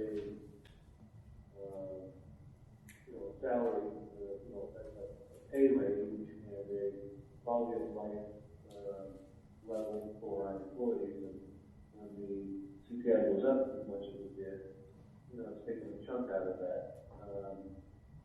But, you know, I think, by creating that better quality of life, you know, create more room for a buffer for when these things do happen. You know, the fact that we gave bigger raises in the past, hard to put that on the employee and say, oh, I can't do that to you again, because, you know, the quality, the CPI has gone up so much that we can't do it, yet it's still money out of the pocket. But at the same time, and that's something on us. At the same time, you know, they've got to, like all of us, we have to absorb some of this ourselves and tighten the belt down, because we don't have the ability to sustain it. I agree with you on that in that regard. So I'd like to see something that's a reduced number from what the CPI is. The only other thing I guess I could throw in there is, you know, if we maybe do something with the contributions that we require from the employees for insurance. That'd be a way of putting money back in the pocket if we maybe look at eliminating that instead of bonuses or CPI increases. But a way to keep them as close to keeping as much money in the pocket as we can without it impacting us too much. Well, let's have Matt give you that number, and I think you're going to be surprised at what it is for the health insurance plan. Well, obviously it depends on what plan is, but I guess if we were looking at highest cost plan with a single coverage on a year, employee would only be contributing about $590 Annually.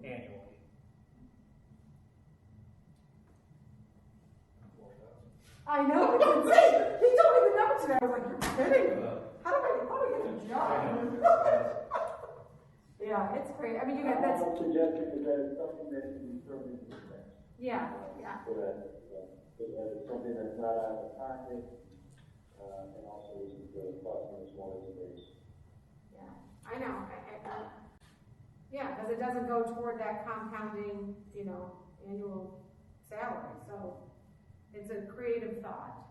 I don't know how you do it because everybody's on different plans. Yeah, I mean, the difficulty with health insurance, yeah, you got people on different plans, you got people insuring single plus one, you know, spouse, you got family, you know, right or wrong.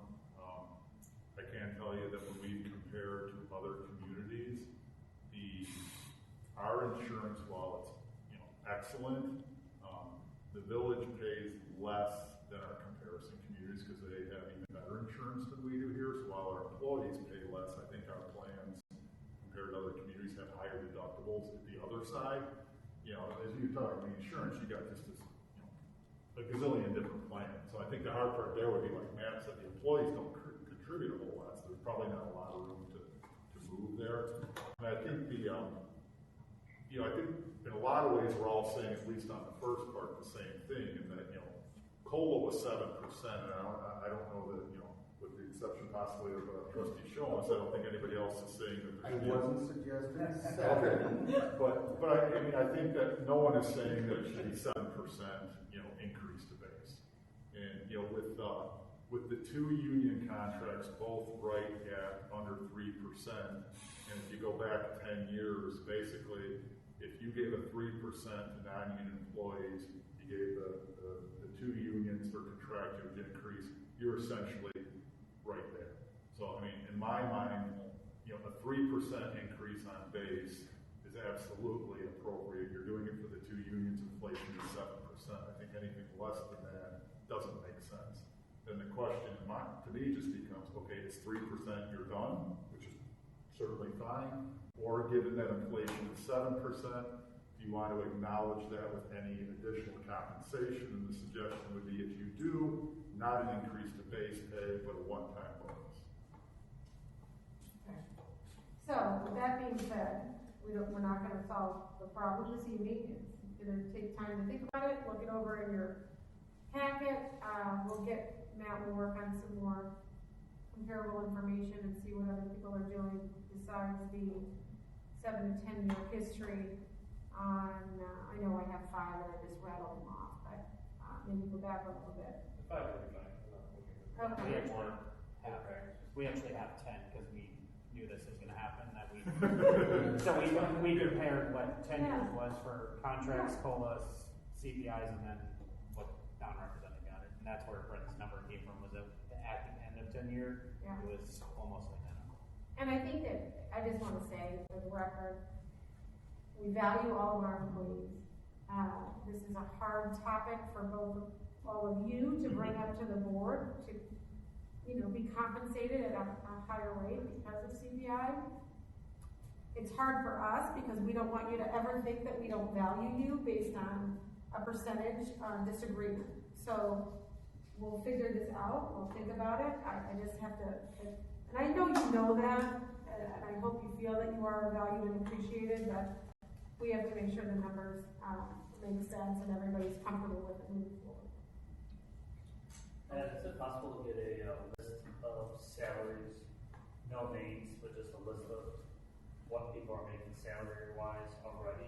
Because like for me, I look online to see what I can find, but I really don't know what people are actually making in some of the other divisions here.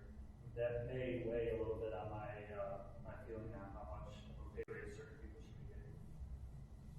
By job title? I don't care so much about job title, maybe just maybe divisions. Well, you have different. I think one could assume the highest paid person is probably most likely the director or close to. I can probably make assumptions. I don't want to get names or titles. I really need that information. But just maybe roughly, and it doesn't have to be exact either. If you want to kind of just rough estimate of let's say, water, sewer, what employees are making on average, I'd appreciate that. Thank you.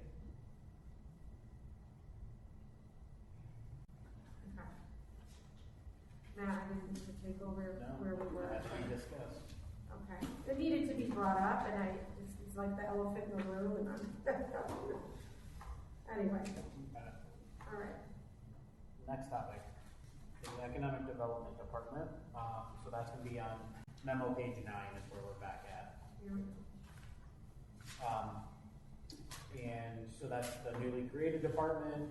And since we've discussed and sent this budget out, actually, there's been discussions on that $25,000 number actually needing to go up to $30,000, so it's going to increase $5,000. And the 171 is not the number. That's actually on. If you have the packet, it's P37. If you don't, because Jamie doesn't have the packet. Yeah. Are you looking by the actual department? Yeah. I don't know, Chief, if you guys, if anybody. All right, and is that under economic development? Yeah, it's the Economic Development Department.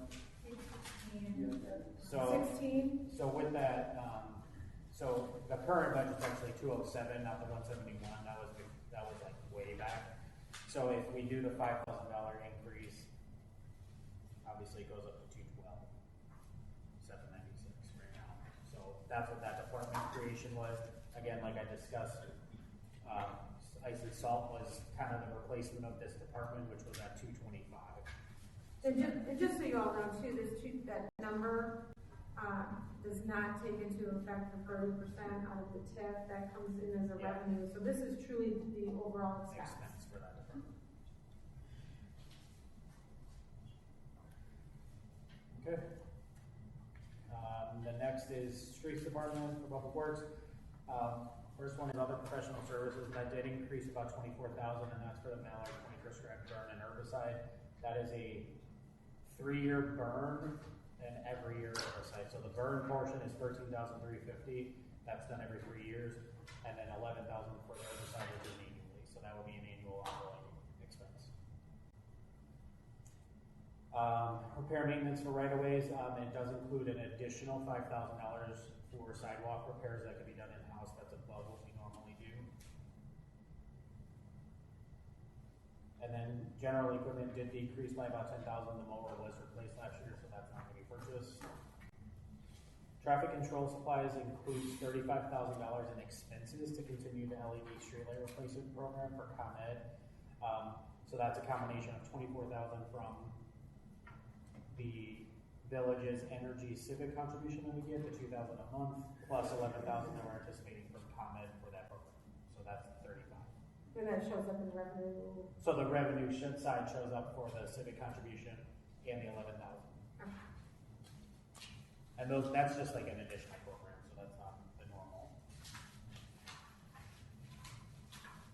And then page 10, which is the last page of the memo, building maintenance, repair and services, that decreases about $62,000, and that's again village hall remodel and PW building HVAC replacement have all been completed. So. Community development, other professional services decreased significantly, mainly due to the completion of the CMAP plan grant, which that just means we're paying our portion this year. We're anticipating to pay that this in 21-22, and then shopping design consulting stuff is completed as well. The new expense in this department is the facade program, currently budgeted at $50,000, and this is expense only if there's actual applicants that meet the requirements.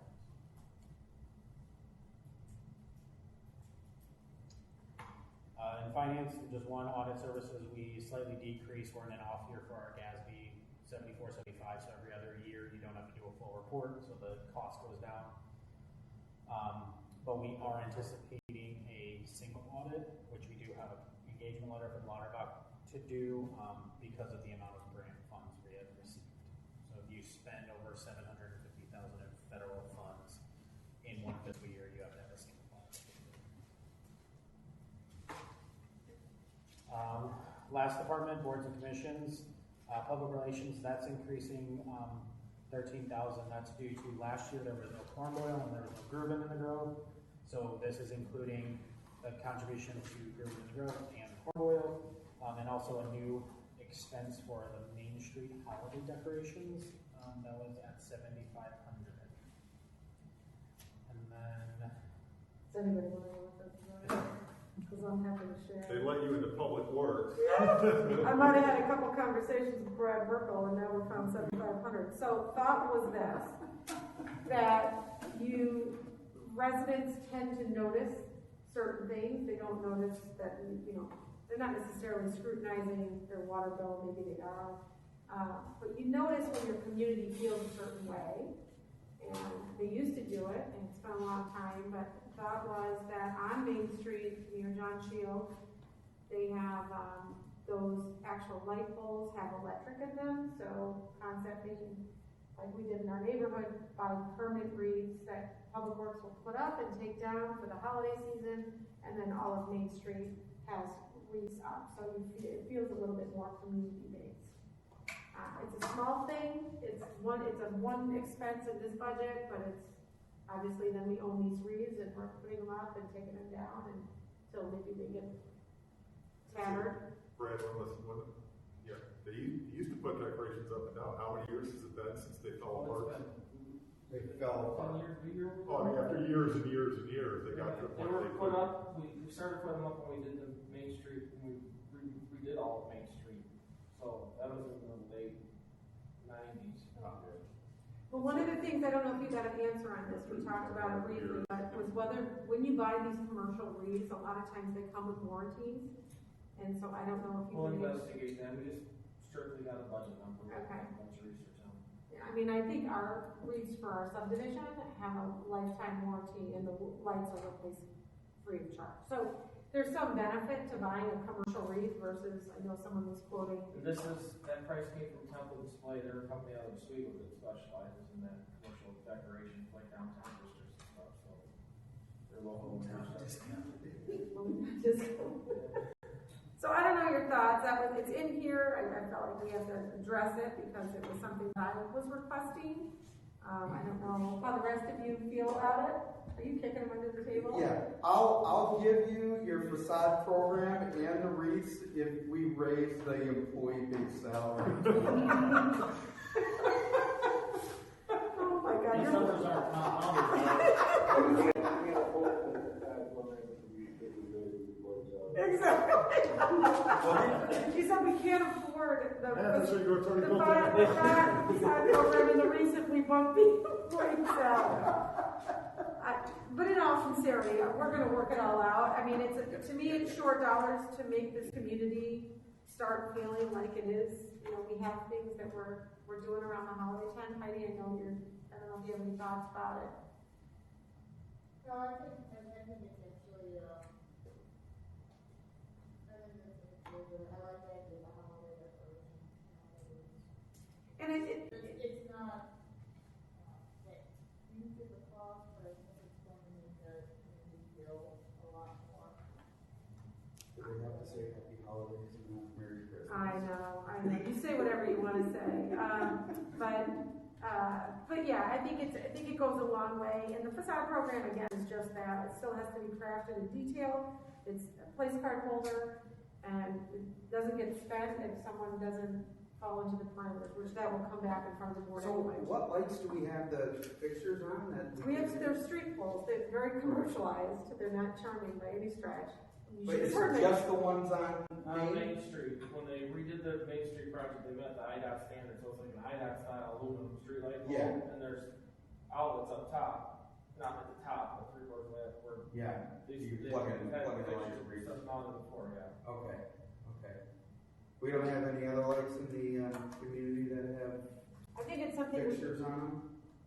I think that it's something that we have to think about as we move this community forward. I mean, that was Main Street, it is Main Street, Yeah. so when it was done, I think that was the idea, because the school's there, the fire department was there at that time. You know. Yeah. Well, and there's gonna, we're very segmented, and there's gonna be different areas, even right here, on municipal, that, I don't know. We don't do a lot for the holidays, unfortunately. So Well, and it's I what think feels- it's worth a discussion to figure out what we should do to pretty up the village.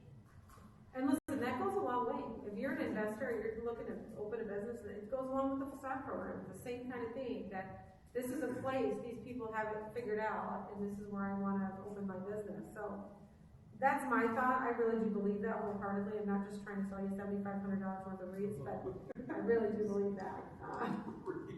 But anyway, we can discuss it too if anybody disagrees. We have with to it. have a luminary every 6 feet. Listen, I've got that down to a science with the help of Brian Walter this year. We did it in, I don't know, 35 minutes? Our whole neighborhood. I mean, it was a well-oiled machine at this point, so. Who take the kids? It take the kids every year. Of the residents, it was obviously a milder day, but they go and they just keep going with their happy torch. And they just, Don't move the location of the bag, don't they let it? what's that? Keep them all spaced evenly. Don't That's touch right, it. don't touch it. Don't touch it. And if you, I've done it before, Ryan can attest to it. When you get the kids that help, and that's a lot of our labor, it's free labor.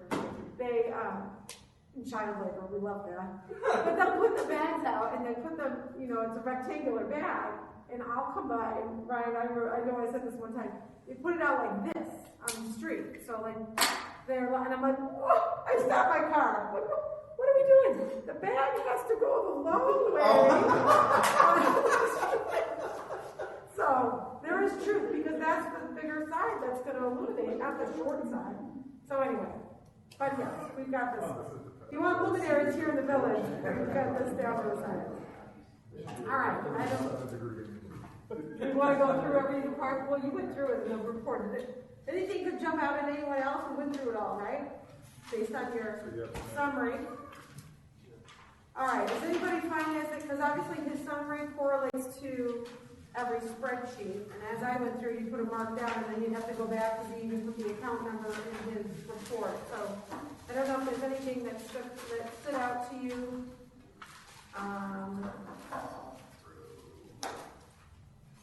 That you wanted to address. I had one. I've had several opportunities to get in Matt's ear and ask a lot of my questions. So if you all have any notes. In economic development, do we have money in there for trade shows, travel, right?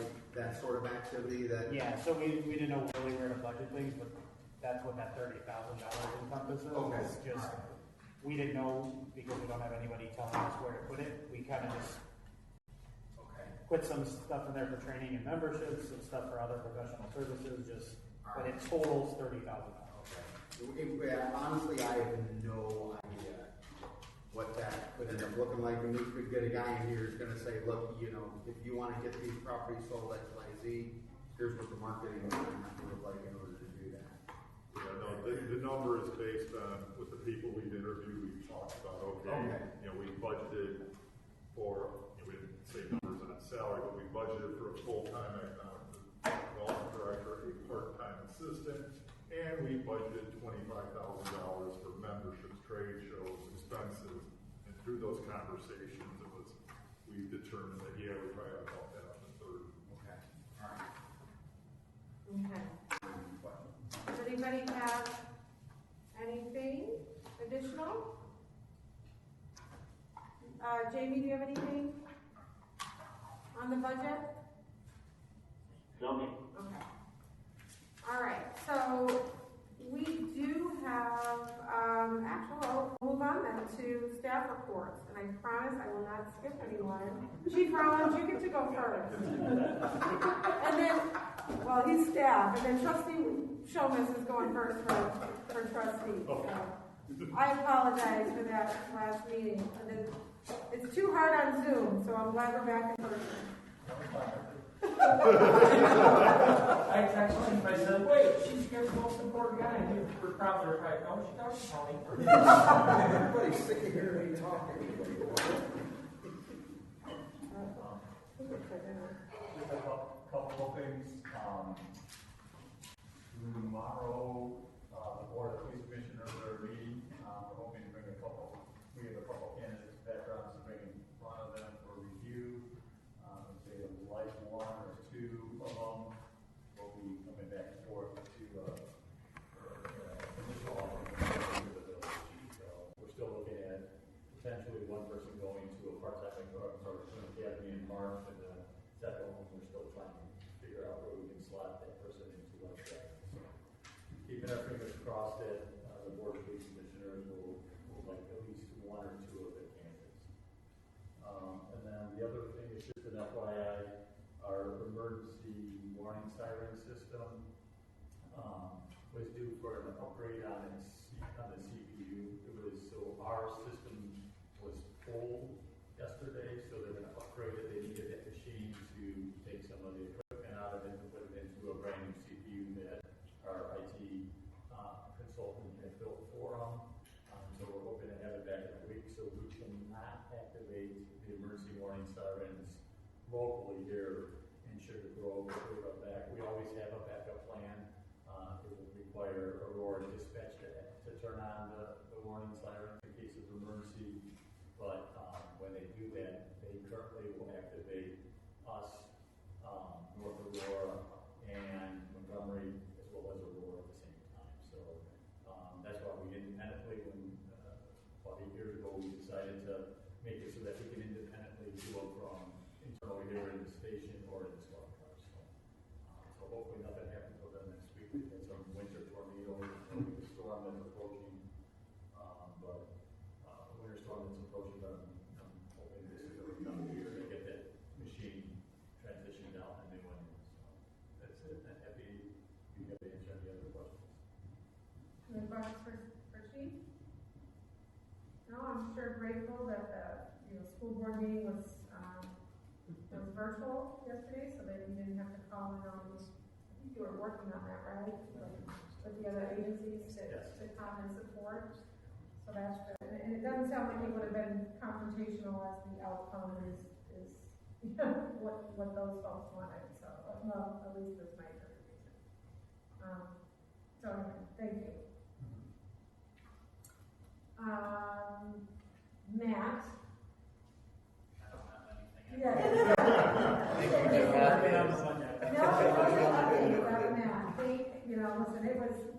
Listen, it's always great. You do such a phenomenal job. All the detail and explanation is much appreciated. So, thank you.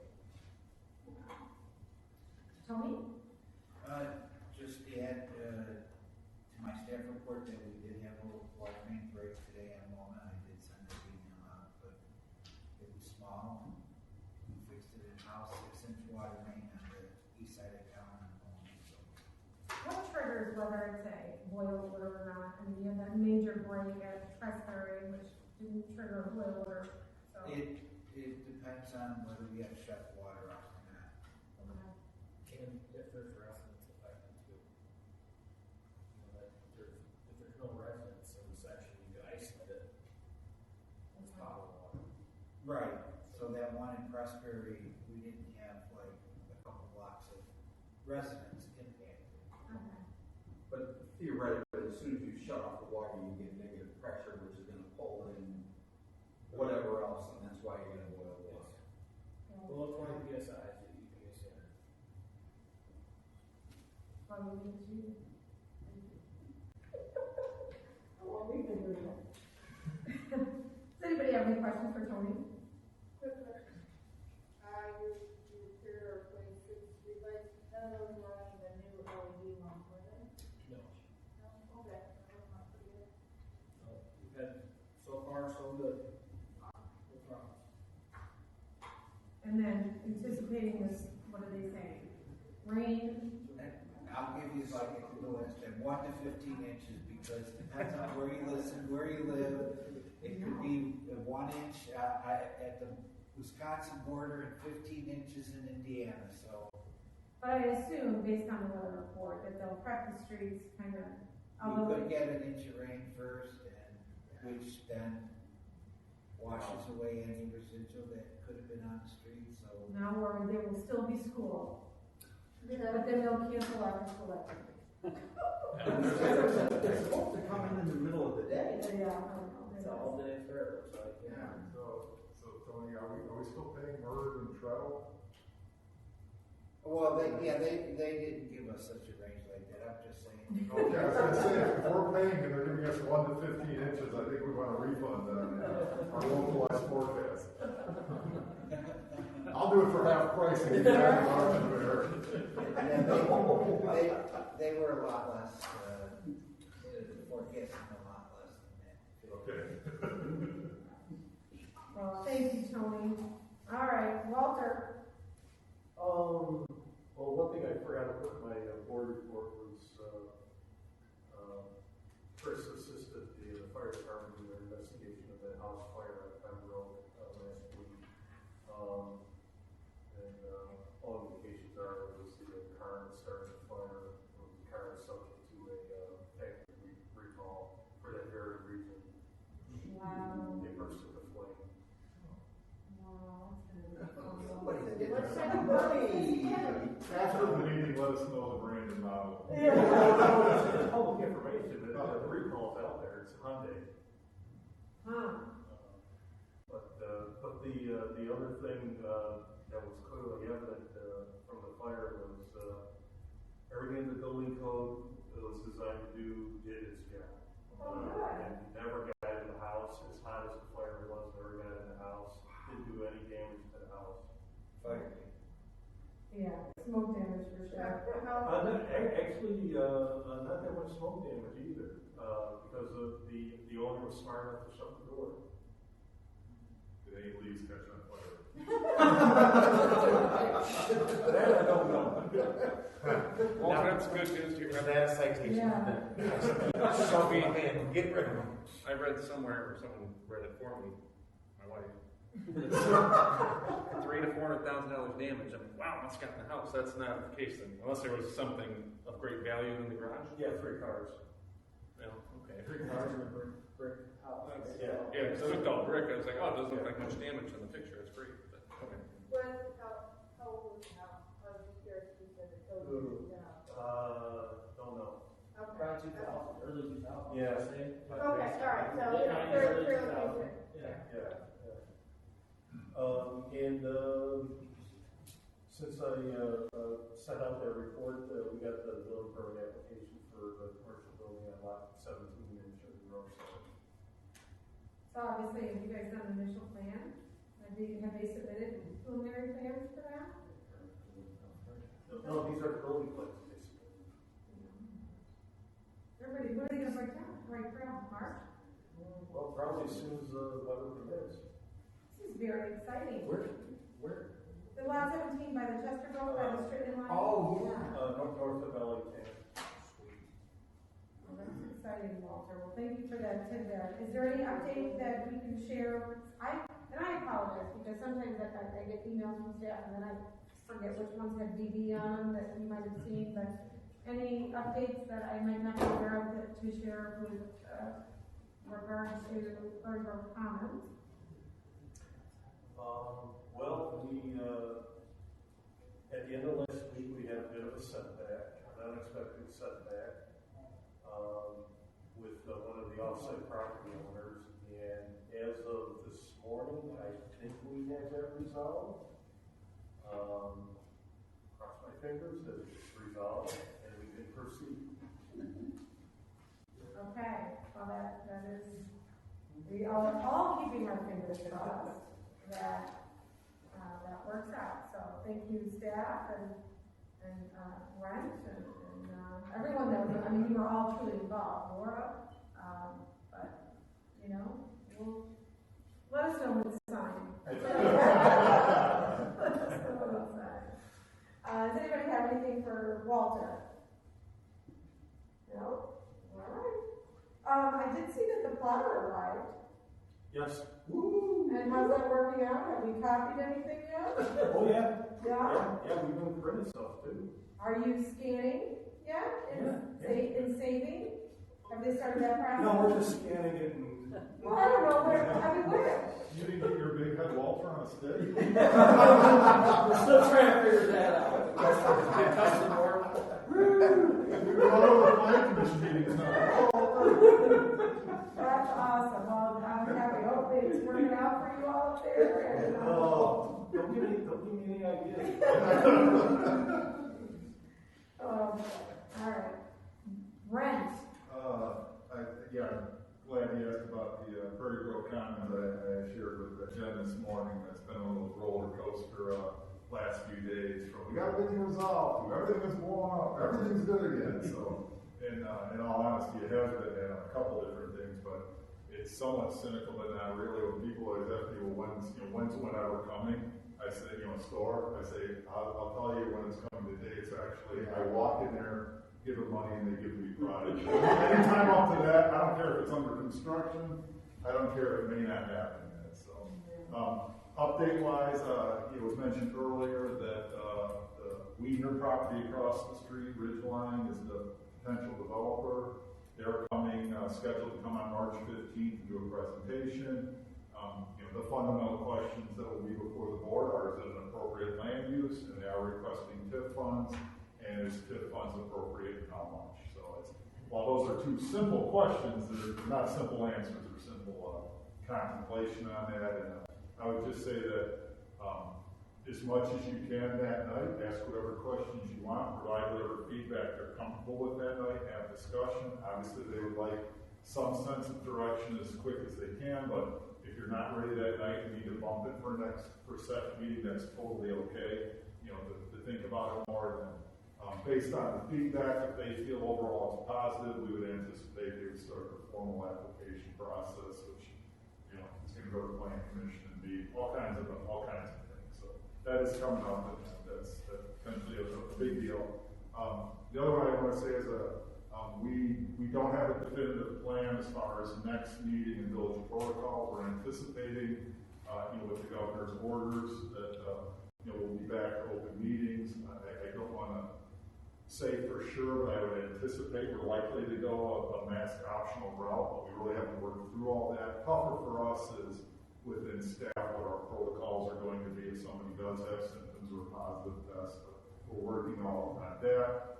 Appreciate everybody who's bared with all of this, wearing your mask today, and not very sick, but I just to let you know we did have a staff member today that's positive for COVID, so it is still out there, it's still in the village, it's still everywhere. So just be safe, and, do the best we all can.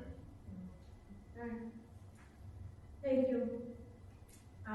Anybody have any questions for Brent? The property across from Wabanzi. Yes. I'm trying to figure out exactly where that is. Right here. Here's the Heartland. Car wash. no, the car wash is down So here. it's north of the car wash. Yeah.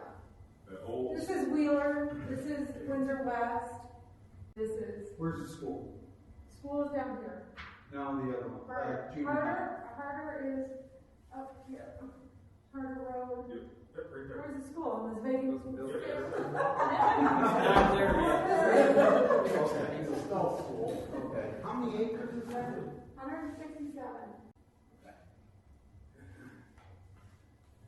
And then it's on the market. All right. Any other questions, comments? All right, trustee reports, trustee Shulman.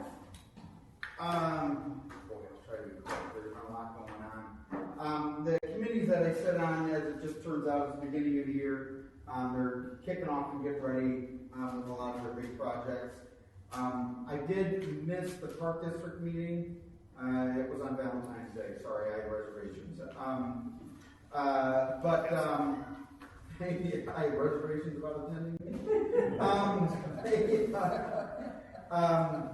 Their sort of big project they're working on is the Black Walnut Park redevelopment, the grant application. I'm just looking at the agenda, right? I was gonna ask you, but you don't know. Yeah. I think that was just an update, to tell you the truth. I don't think they were planning on getting it there. A lot of activity going on in Forest Preserve. Again, it's the beginning of the year. I'm not going to read through each of the items because they were basically kicking off their plan. I highly recommend everyone looks at the agenda. They've got some really interesting and fascinating projects that are going on. Beyond just, we've got to repave a parking lot, we've got to replace some vehicles. But they did post their comprehensive master plan update. Our bridge is page 1 on that plan, and it's like 68 pages long. So I was really happy to see that there, up high as it was. There was not a whole lot of detail given on each of them because it was 68 or however. Yeah, I think that's what it was. Each of the major projects basically have like a 1-page bio on there. I can give anyone the link to the information online if you want to just shoot me an email. The Aurora Area Convention and Visitors Bureau, we had a virtual meeting. I'm getting involved with them. They're in the process of finalizing the procurement of a software as a service package that they call Datafy, much like Nexite, except you own it and run it and collect it and gather the data. You set up the geocaching around your events, around the time window that you want to do. So certainly, I'm really excited to see what sort of data they're going to start getting from that. I asked the question in a secondary meeting that I set up with Court and some of the other guys because I wanted to know some specific questions on whether or not the various partner municipalities could gather some information around it. The only thing that they ask is that we center around businesses. Examples, of course, they said, well, like the Corn Boil, where are people coming from? Where are they stopping when they're coming in? But certainly the other things that were coming to mind were like Food Truck Fridays and stuff like that. I'm pretty stoked about that, to tell you the truth, because I think we're going to be able to get a whole lot of information with respect to activities that bring people in the village. Just like the valuable information that we got from Nexite that kind of showed some interesting trends that I don't think anyone had predicted on there. I fully expect to see a lot more of that. That might solidify some of those trends to help us be able to make some suggestions and predictions as far as what more we might want to be pushing for as far as development, restaurants, whatever the case may be there. We met with Senator Don DeWitt. It was an interesting, fascinating meeting. I'm sure you'll give a little better perspective on it than I did. This was the first time I've done anything like this, and I know it was virtual. This probably would have been over coffee and hors d'oeuvres if it was in person. You know, one of the things, you know, it was kind of an open forum. I didn't share. I know President Conan, you did. I just kind of sat back and was planning on observing. I guess I'll paraphrase my assessment as this, which it was very interesting to hear the challenges that other communities were sharing, that they were experiencing against the backdrop of this budget discussion that we had tonight. The challenges we have are very, very different than what these other municipalities were reporting, and they're significant.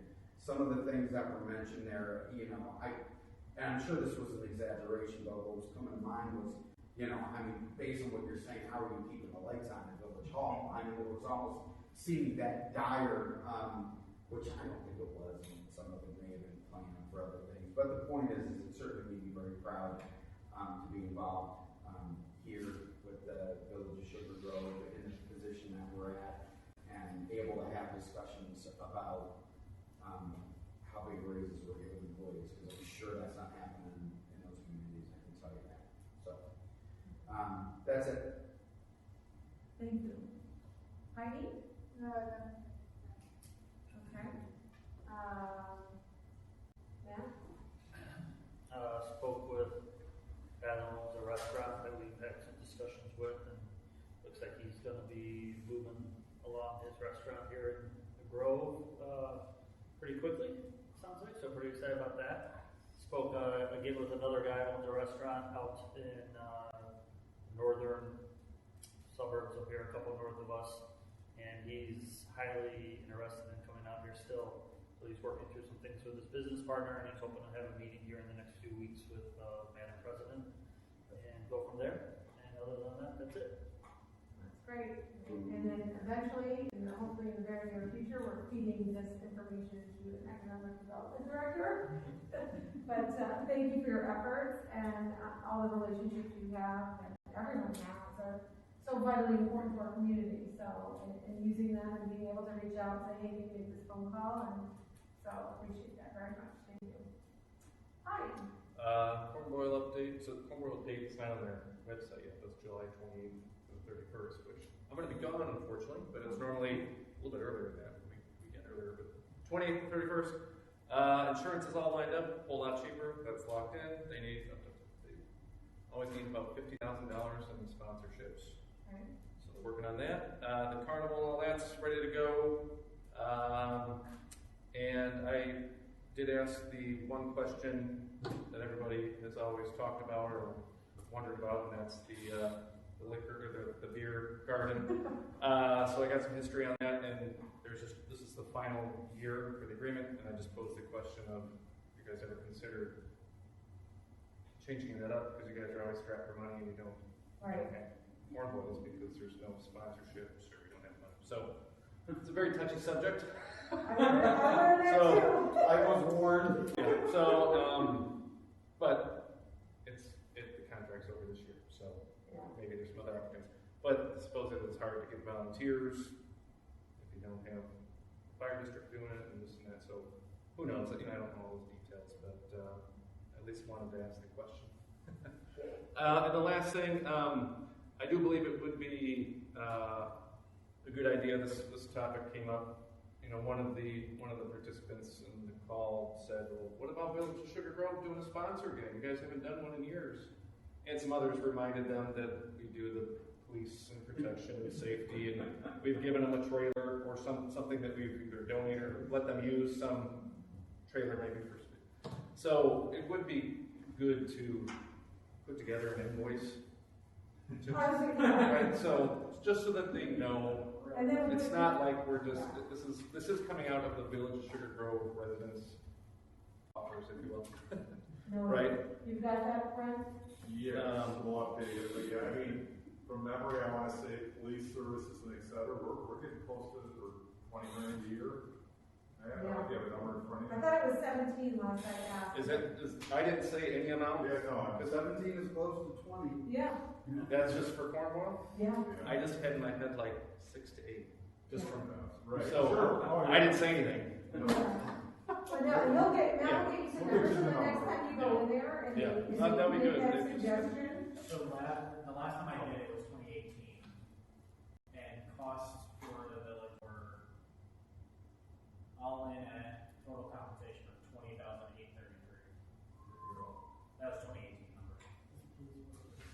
All right.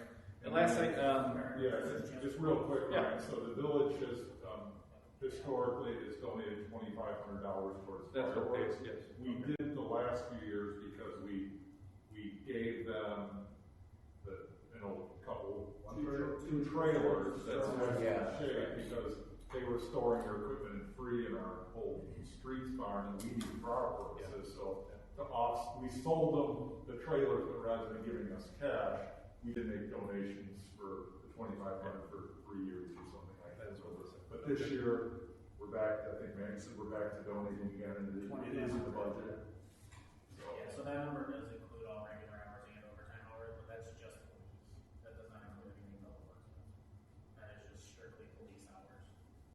So I'll And what kind of things do public works do? Set up road closures and? Yeah, there's not a lot, there are kids out, stuff like that. We look, clean up, you know. Okay, well, that's Well, fine. we set the fire hydrants up for water, stuff like that. Okay. So the streets get clean. All right. The last item, there was a new resident, her family moved here during COVID, came from the East Coast, and she was the events organizer out there, had her own business, like much bigger events than Cornwall, so hopefully they tap her for a lot of experience, right? So that's pretty cool. At the Cornwall meeting, or not? She was in attendance, so she offered her help. That's excellent, that's good they take up on that. All right. But that's It's gonna bring the Super Bowl halftime show to Sugar Grove. Oh, that's good news, that they are figuring that biggest part of it was the insurance to keep them moving forward, and now it'll be obviously fundraising. So, And they're already reaching out to my wife, regarding, the children's choir, the Sugar Grove Children's Choir. So there'll be more news on it's a lot of effort to pull that thing together, so, and I know the community would love to have it back and thriving, and hopefully it all works out. So, Brian, thank you for the update, I'm curious about it.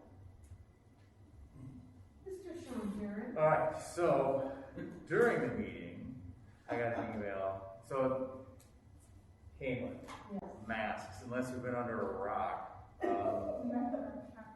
everywhere has been absolutely going crazy about masks or not masks. So an email just came from our district administration saying that the Joint Committee of Administrative Rules in Springfield voted against extending the school mask mandate rule. So Caneland is going to evaluate the legal significance for us, but at this time they're going to continue with their mitigation plan announced earlier today. Freudian slip. And so that, so the way that I understand it, and maybe in having conversations at school today, on Thursday they're going to check percentages of how many reported cases of COVID are in each school, and based on those percentages, they're going to determine whether masks are optional or mandatory the following weeks. Optional, mandatory, or strongly recommended. And there's a lot of different things coming. There's some, it seemed that a lot of people were okay with the decision. As Steve Anderson always used to say, like, if both sides are kind of happy and both sides are kind of upset, you know, you made a good deal. And I think that it's called a compromise. There was definitely compromise, and it seemed that everybody that I know that was rationally opposing or for was okay with the decision that was made. Can I ask you a question? You can ask me a question. I was listening to the school board meeting last night, and one of the board members did ask that in light of the fact that they were making concessions and they were putting this plan together, that they were hopeful that families would be respectful today and understand that they are moving forward and send their children to school masked until the 22nd when this plan rolls out. So my question to you is, did you have less children in an isolation room without masks? In my school, we did.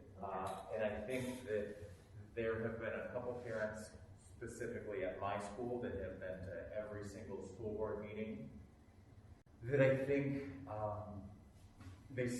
it's tough when you get in front of, like as most of us know, getting up speaking, when you get in front of people for the first time and you see a timer, you're trying to get through your list, and maybe you've rehearsed, maybe you haven't rehearsed, but you start to see the timer get down to 45 seconds or 30 seconds, and you're not all the way through. You start to get anxious, people start to get emotional, and the ones that I think spoke once tended to get more emotional and get upset, get angry. There's a lot more emotion. A lot of the ones that had gone and repeatedly spoke, I think, became calmer, more rational in their thought of, I'm here to tell you these things. I'm not here to scream and shout at you and swear at you.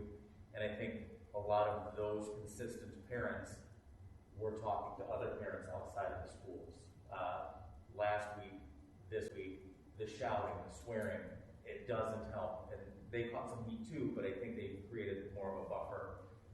And they communicated to a lot of the other parents that were more emotional or angry about it outside of the schools. They communicated that it is moving forward, that this is a win for us.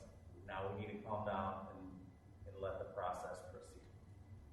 And so I thought today, I didn't see a whole, I've only, whatever day the crazy day was, starting at the middle school with people shouting, running. There were 6 people I think there were 6 people that made it into the school.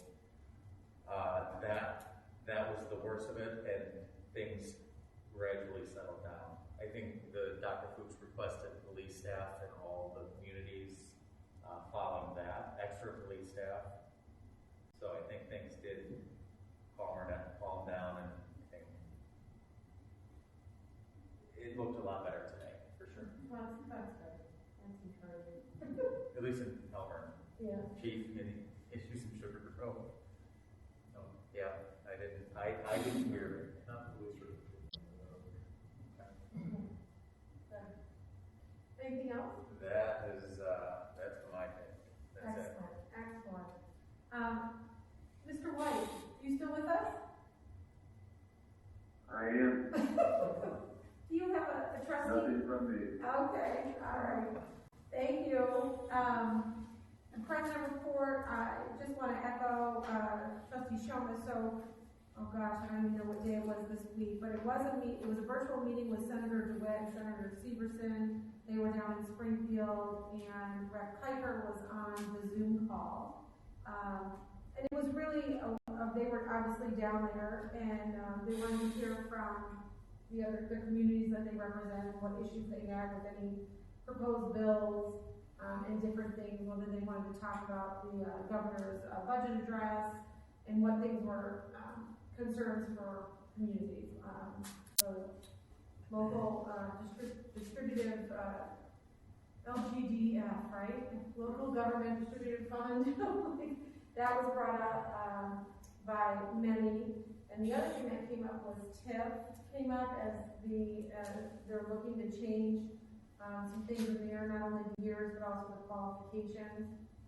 And obviously, as Trustee Shoma said, different communities talking about different things. Some communities talking about lead pipes, we don't have those issues. Some people talking about the TIF, maybe from the year standpoint, but they're really truly looking at redevelopment areas where where we're looking at TIF or potentially any new TIF is really because we lack such major infrastructure, and so we just have different issues. And so when you're looking at particular bills from the eyes of your sole municipality, it's nice to listen to what other people are going through and how it maybe correlates with what you're doing, or for them to understand as one senator, well, I represent, all these municipalities, their issue with the TIF is this, but this one over here has this issue with the TIF too. So there's multiple ways to attack it when they oppose a bill. So that was good. And then a follow-up to that, on Friday evening, I received a call from Senator Severson, who said that we lost money over the weekend though. On Friday, he told me he had $125,000, and what did I want to use it for? Do I have a project for him? Of course, I said I've got a pedestrian crossing that we would love some grant money. So, and it has to be bondable, which it is. So I sent him information on the pedestrian crossing here at 30. And then on Monday, he emailed me back. I don't know, I forwarded it to staff, and Rep. Piper was on that email as well.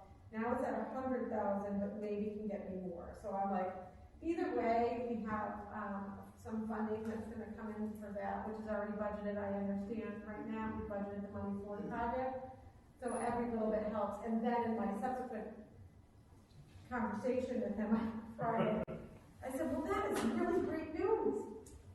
I'm also looking for $27 million for infrastructure around the interchange that would incorporate a water tower and all the infrastructure that's needed to get that property up and going and developed in a way that would work for the community. So thanks for the 100. Let's chase the 27 million. But no, we are super grateful. Every dollar helps. And but you have to kind of always plant those seeds of anytime you're talking to them that we do have major hurdles in Sugar Grove, and infrastructure is the biggest one because we just don't have it, and it really prohibits a lot of development from happening here. So we have a lot of green space, and how do we move that forward? So super excited about the grant. That should help out too. So if all things go well, we are in phase 1. We've approved, right? Phase 1 engineering for a preliminary study.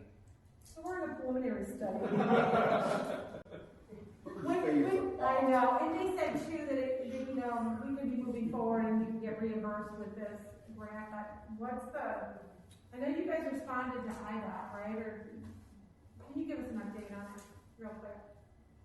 Where does it stand? Where does the whole thing stand? Are we waiting till April from EEI to give us information? Right, they were doing preliminary engineering, taking a look at it, and they responded to IDOT with the information, and we're waiting on an answer on if it meets what they're looking for at this point. Okay. So that's the update. Here's the whole thing. What else? Go ahead. I don't know if this is an Allison or Walter one, but I apologize because I noticed something coming out about community input on the comp plan steering committee that I think would be good to mention.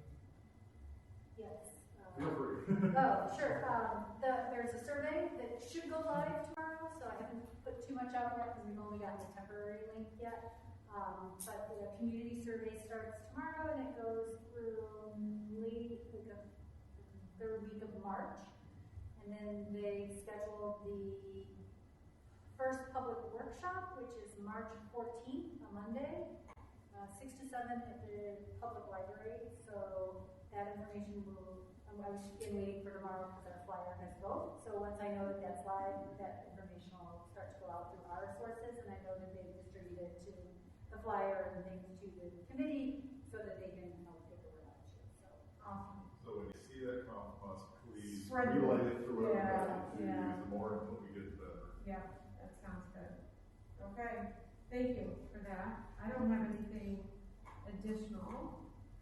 We do have a need to go into closed session, not for very long, but we do have a need to talk about land acquisition, personnel. Am I missing anything? Yes. Sale of property? Okay, those 3.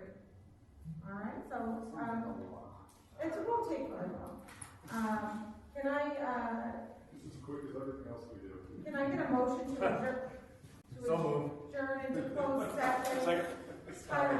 I have to get the motion. Yes. Can I get a motion to adjourn into closed session to discuss, for the Open Meetings Act exception, to discuss land acquisition, personnel, sale of property, and then we will adjourn from there. So moved. Thank you. Second. And I have first on trustee Heron and the second on trustee Walter. Roll call, please, Allison.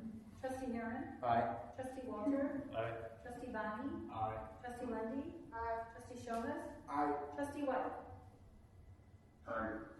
Thank you. Motion passes. And Jamie, you will not be joining us for this portion. So have a great evening.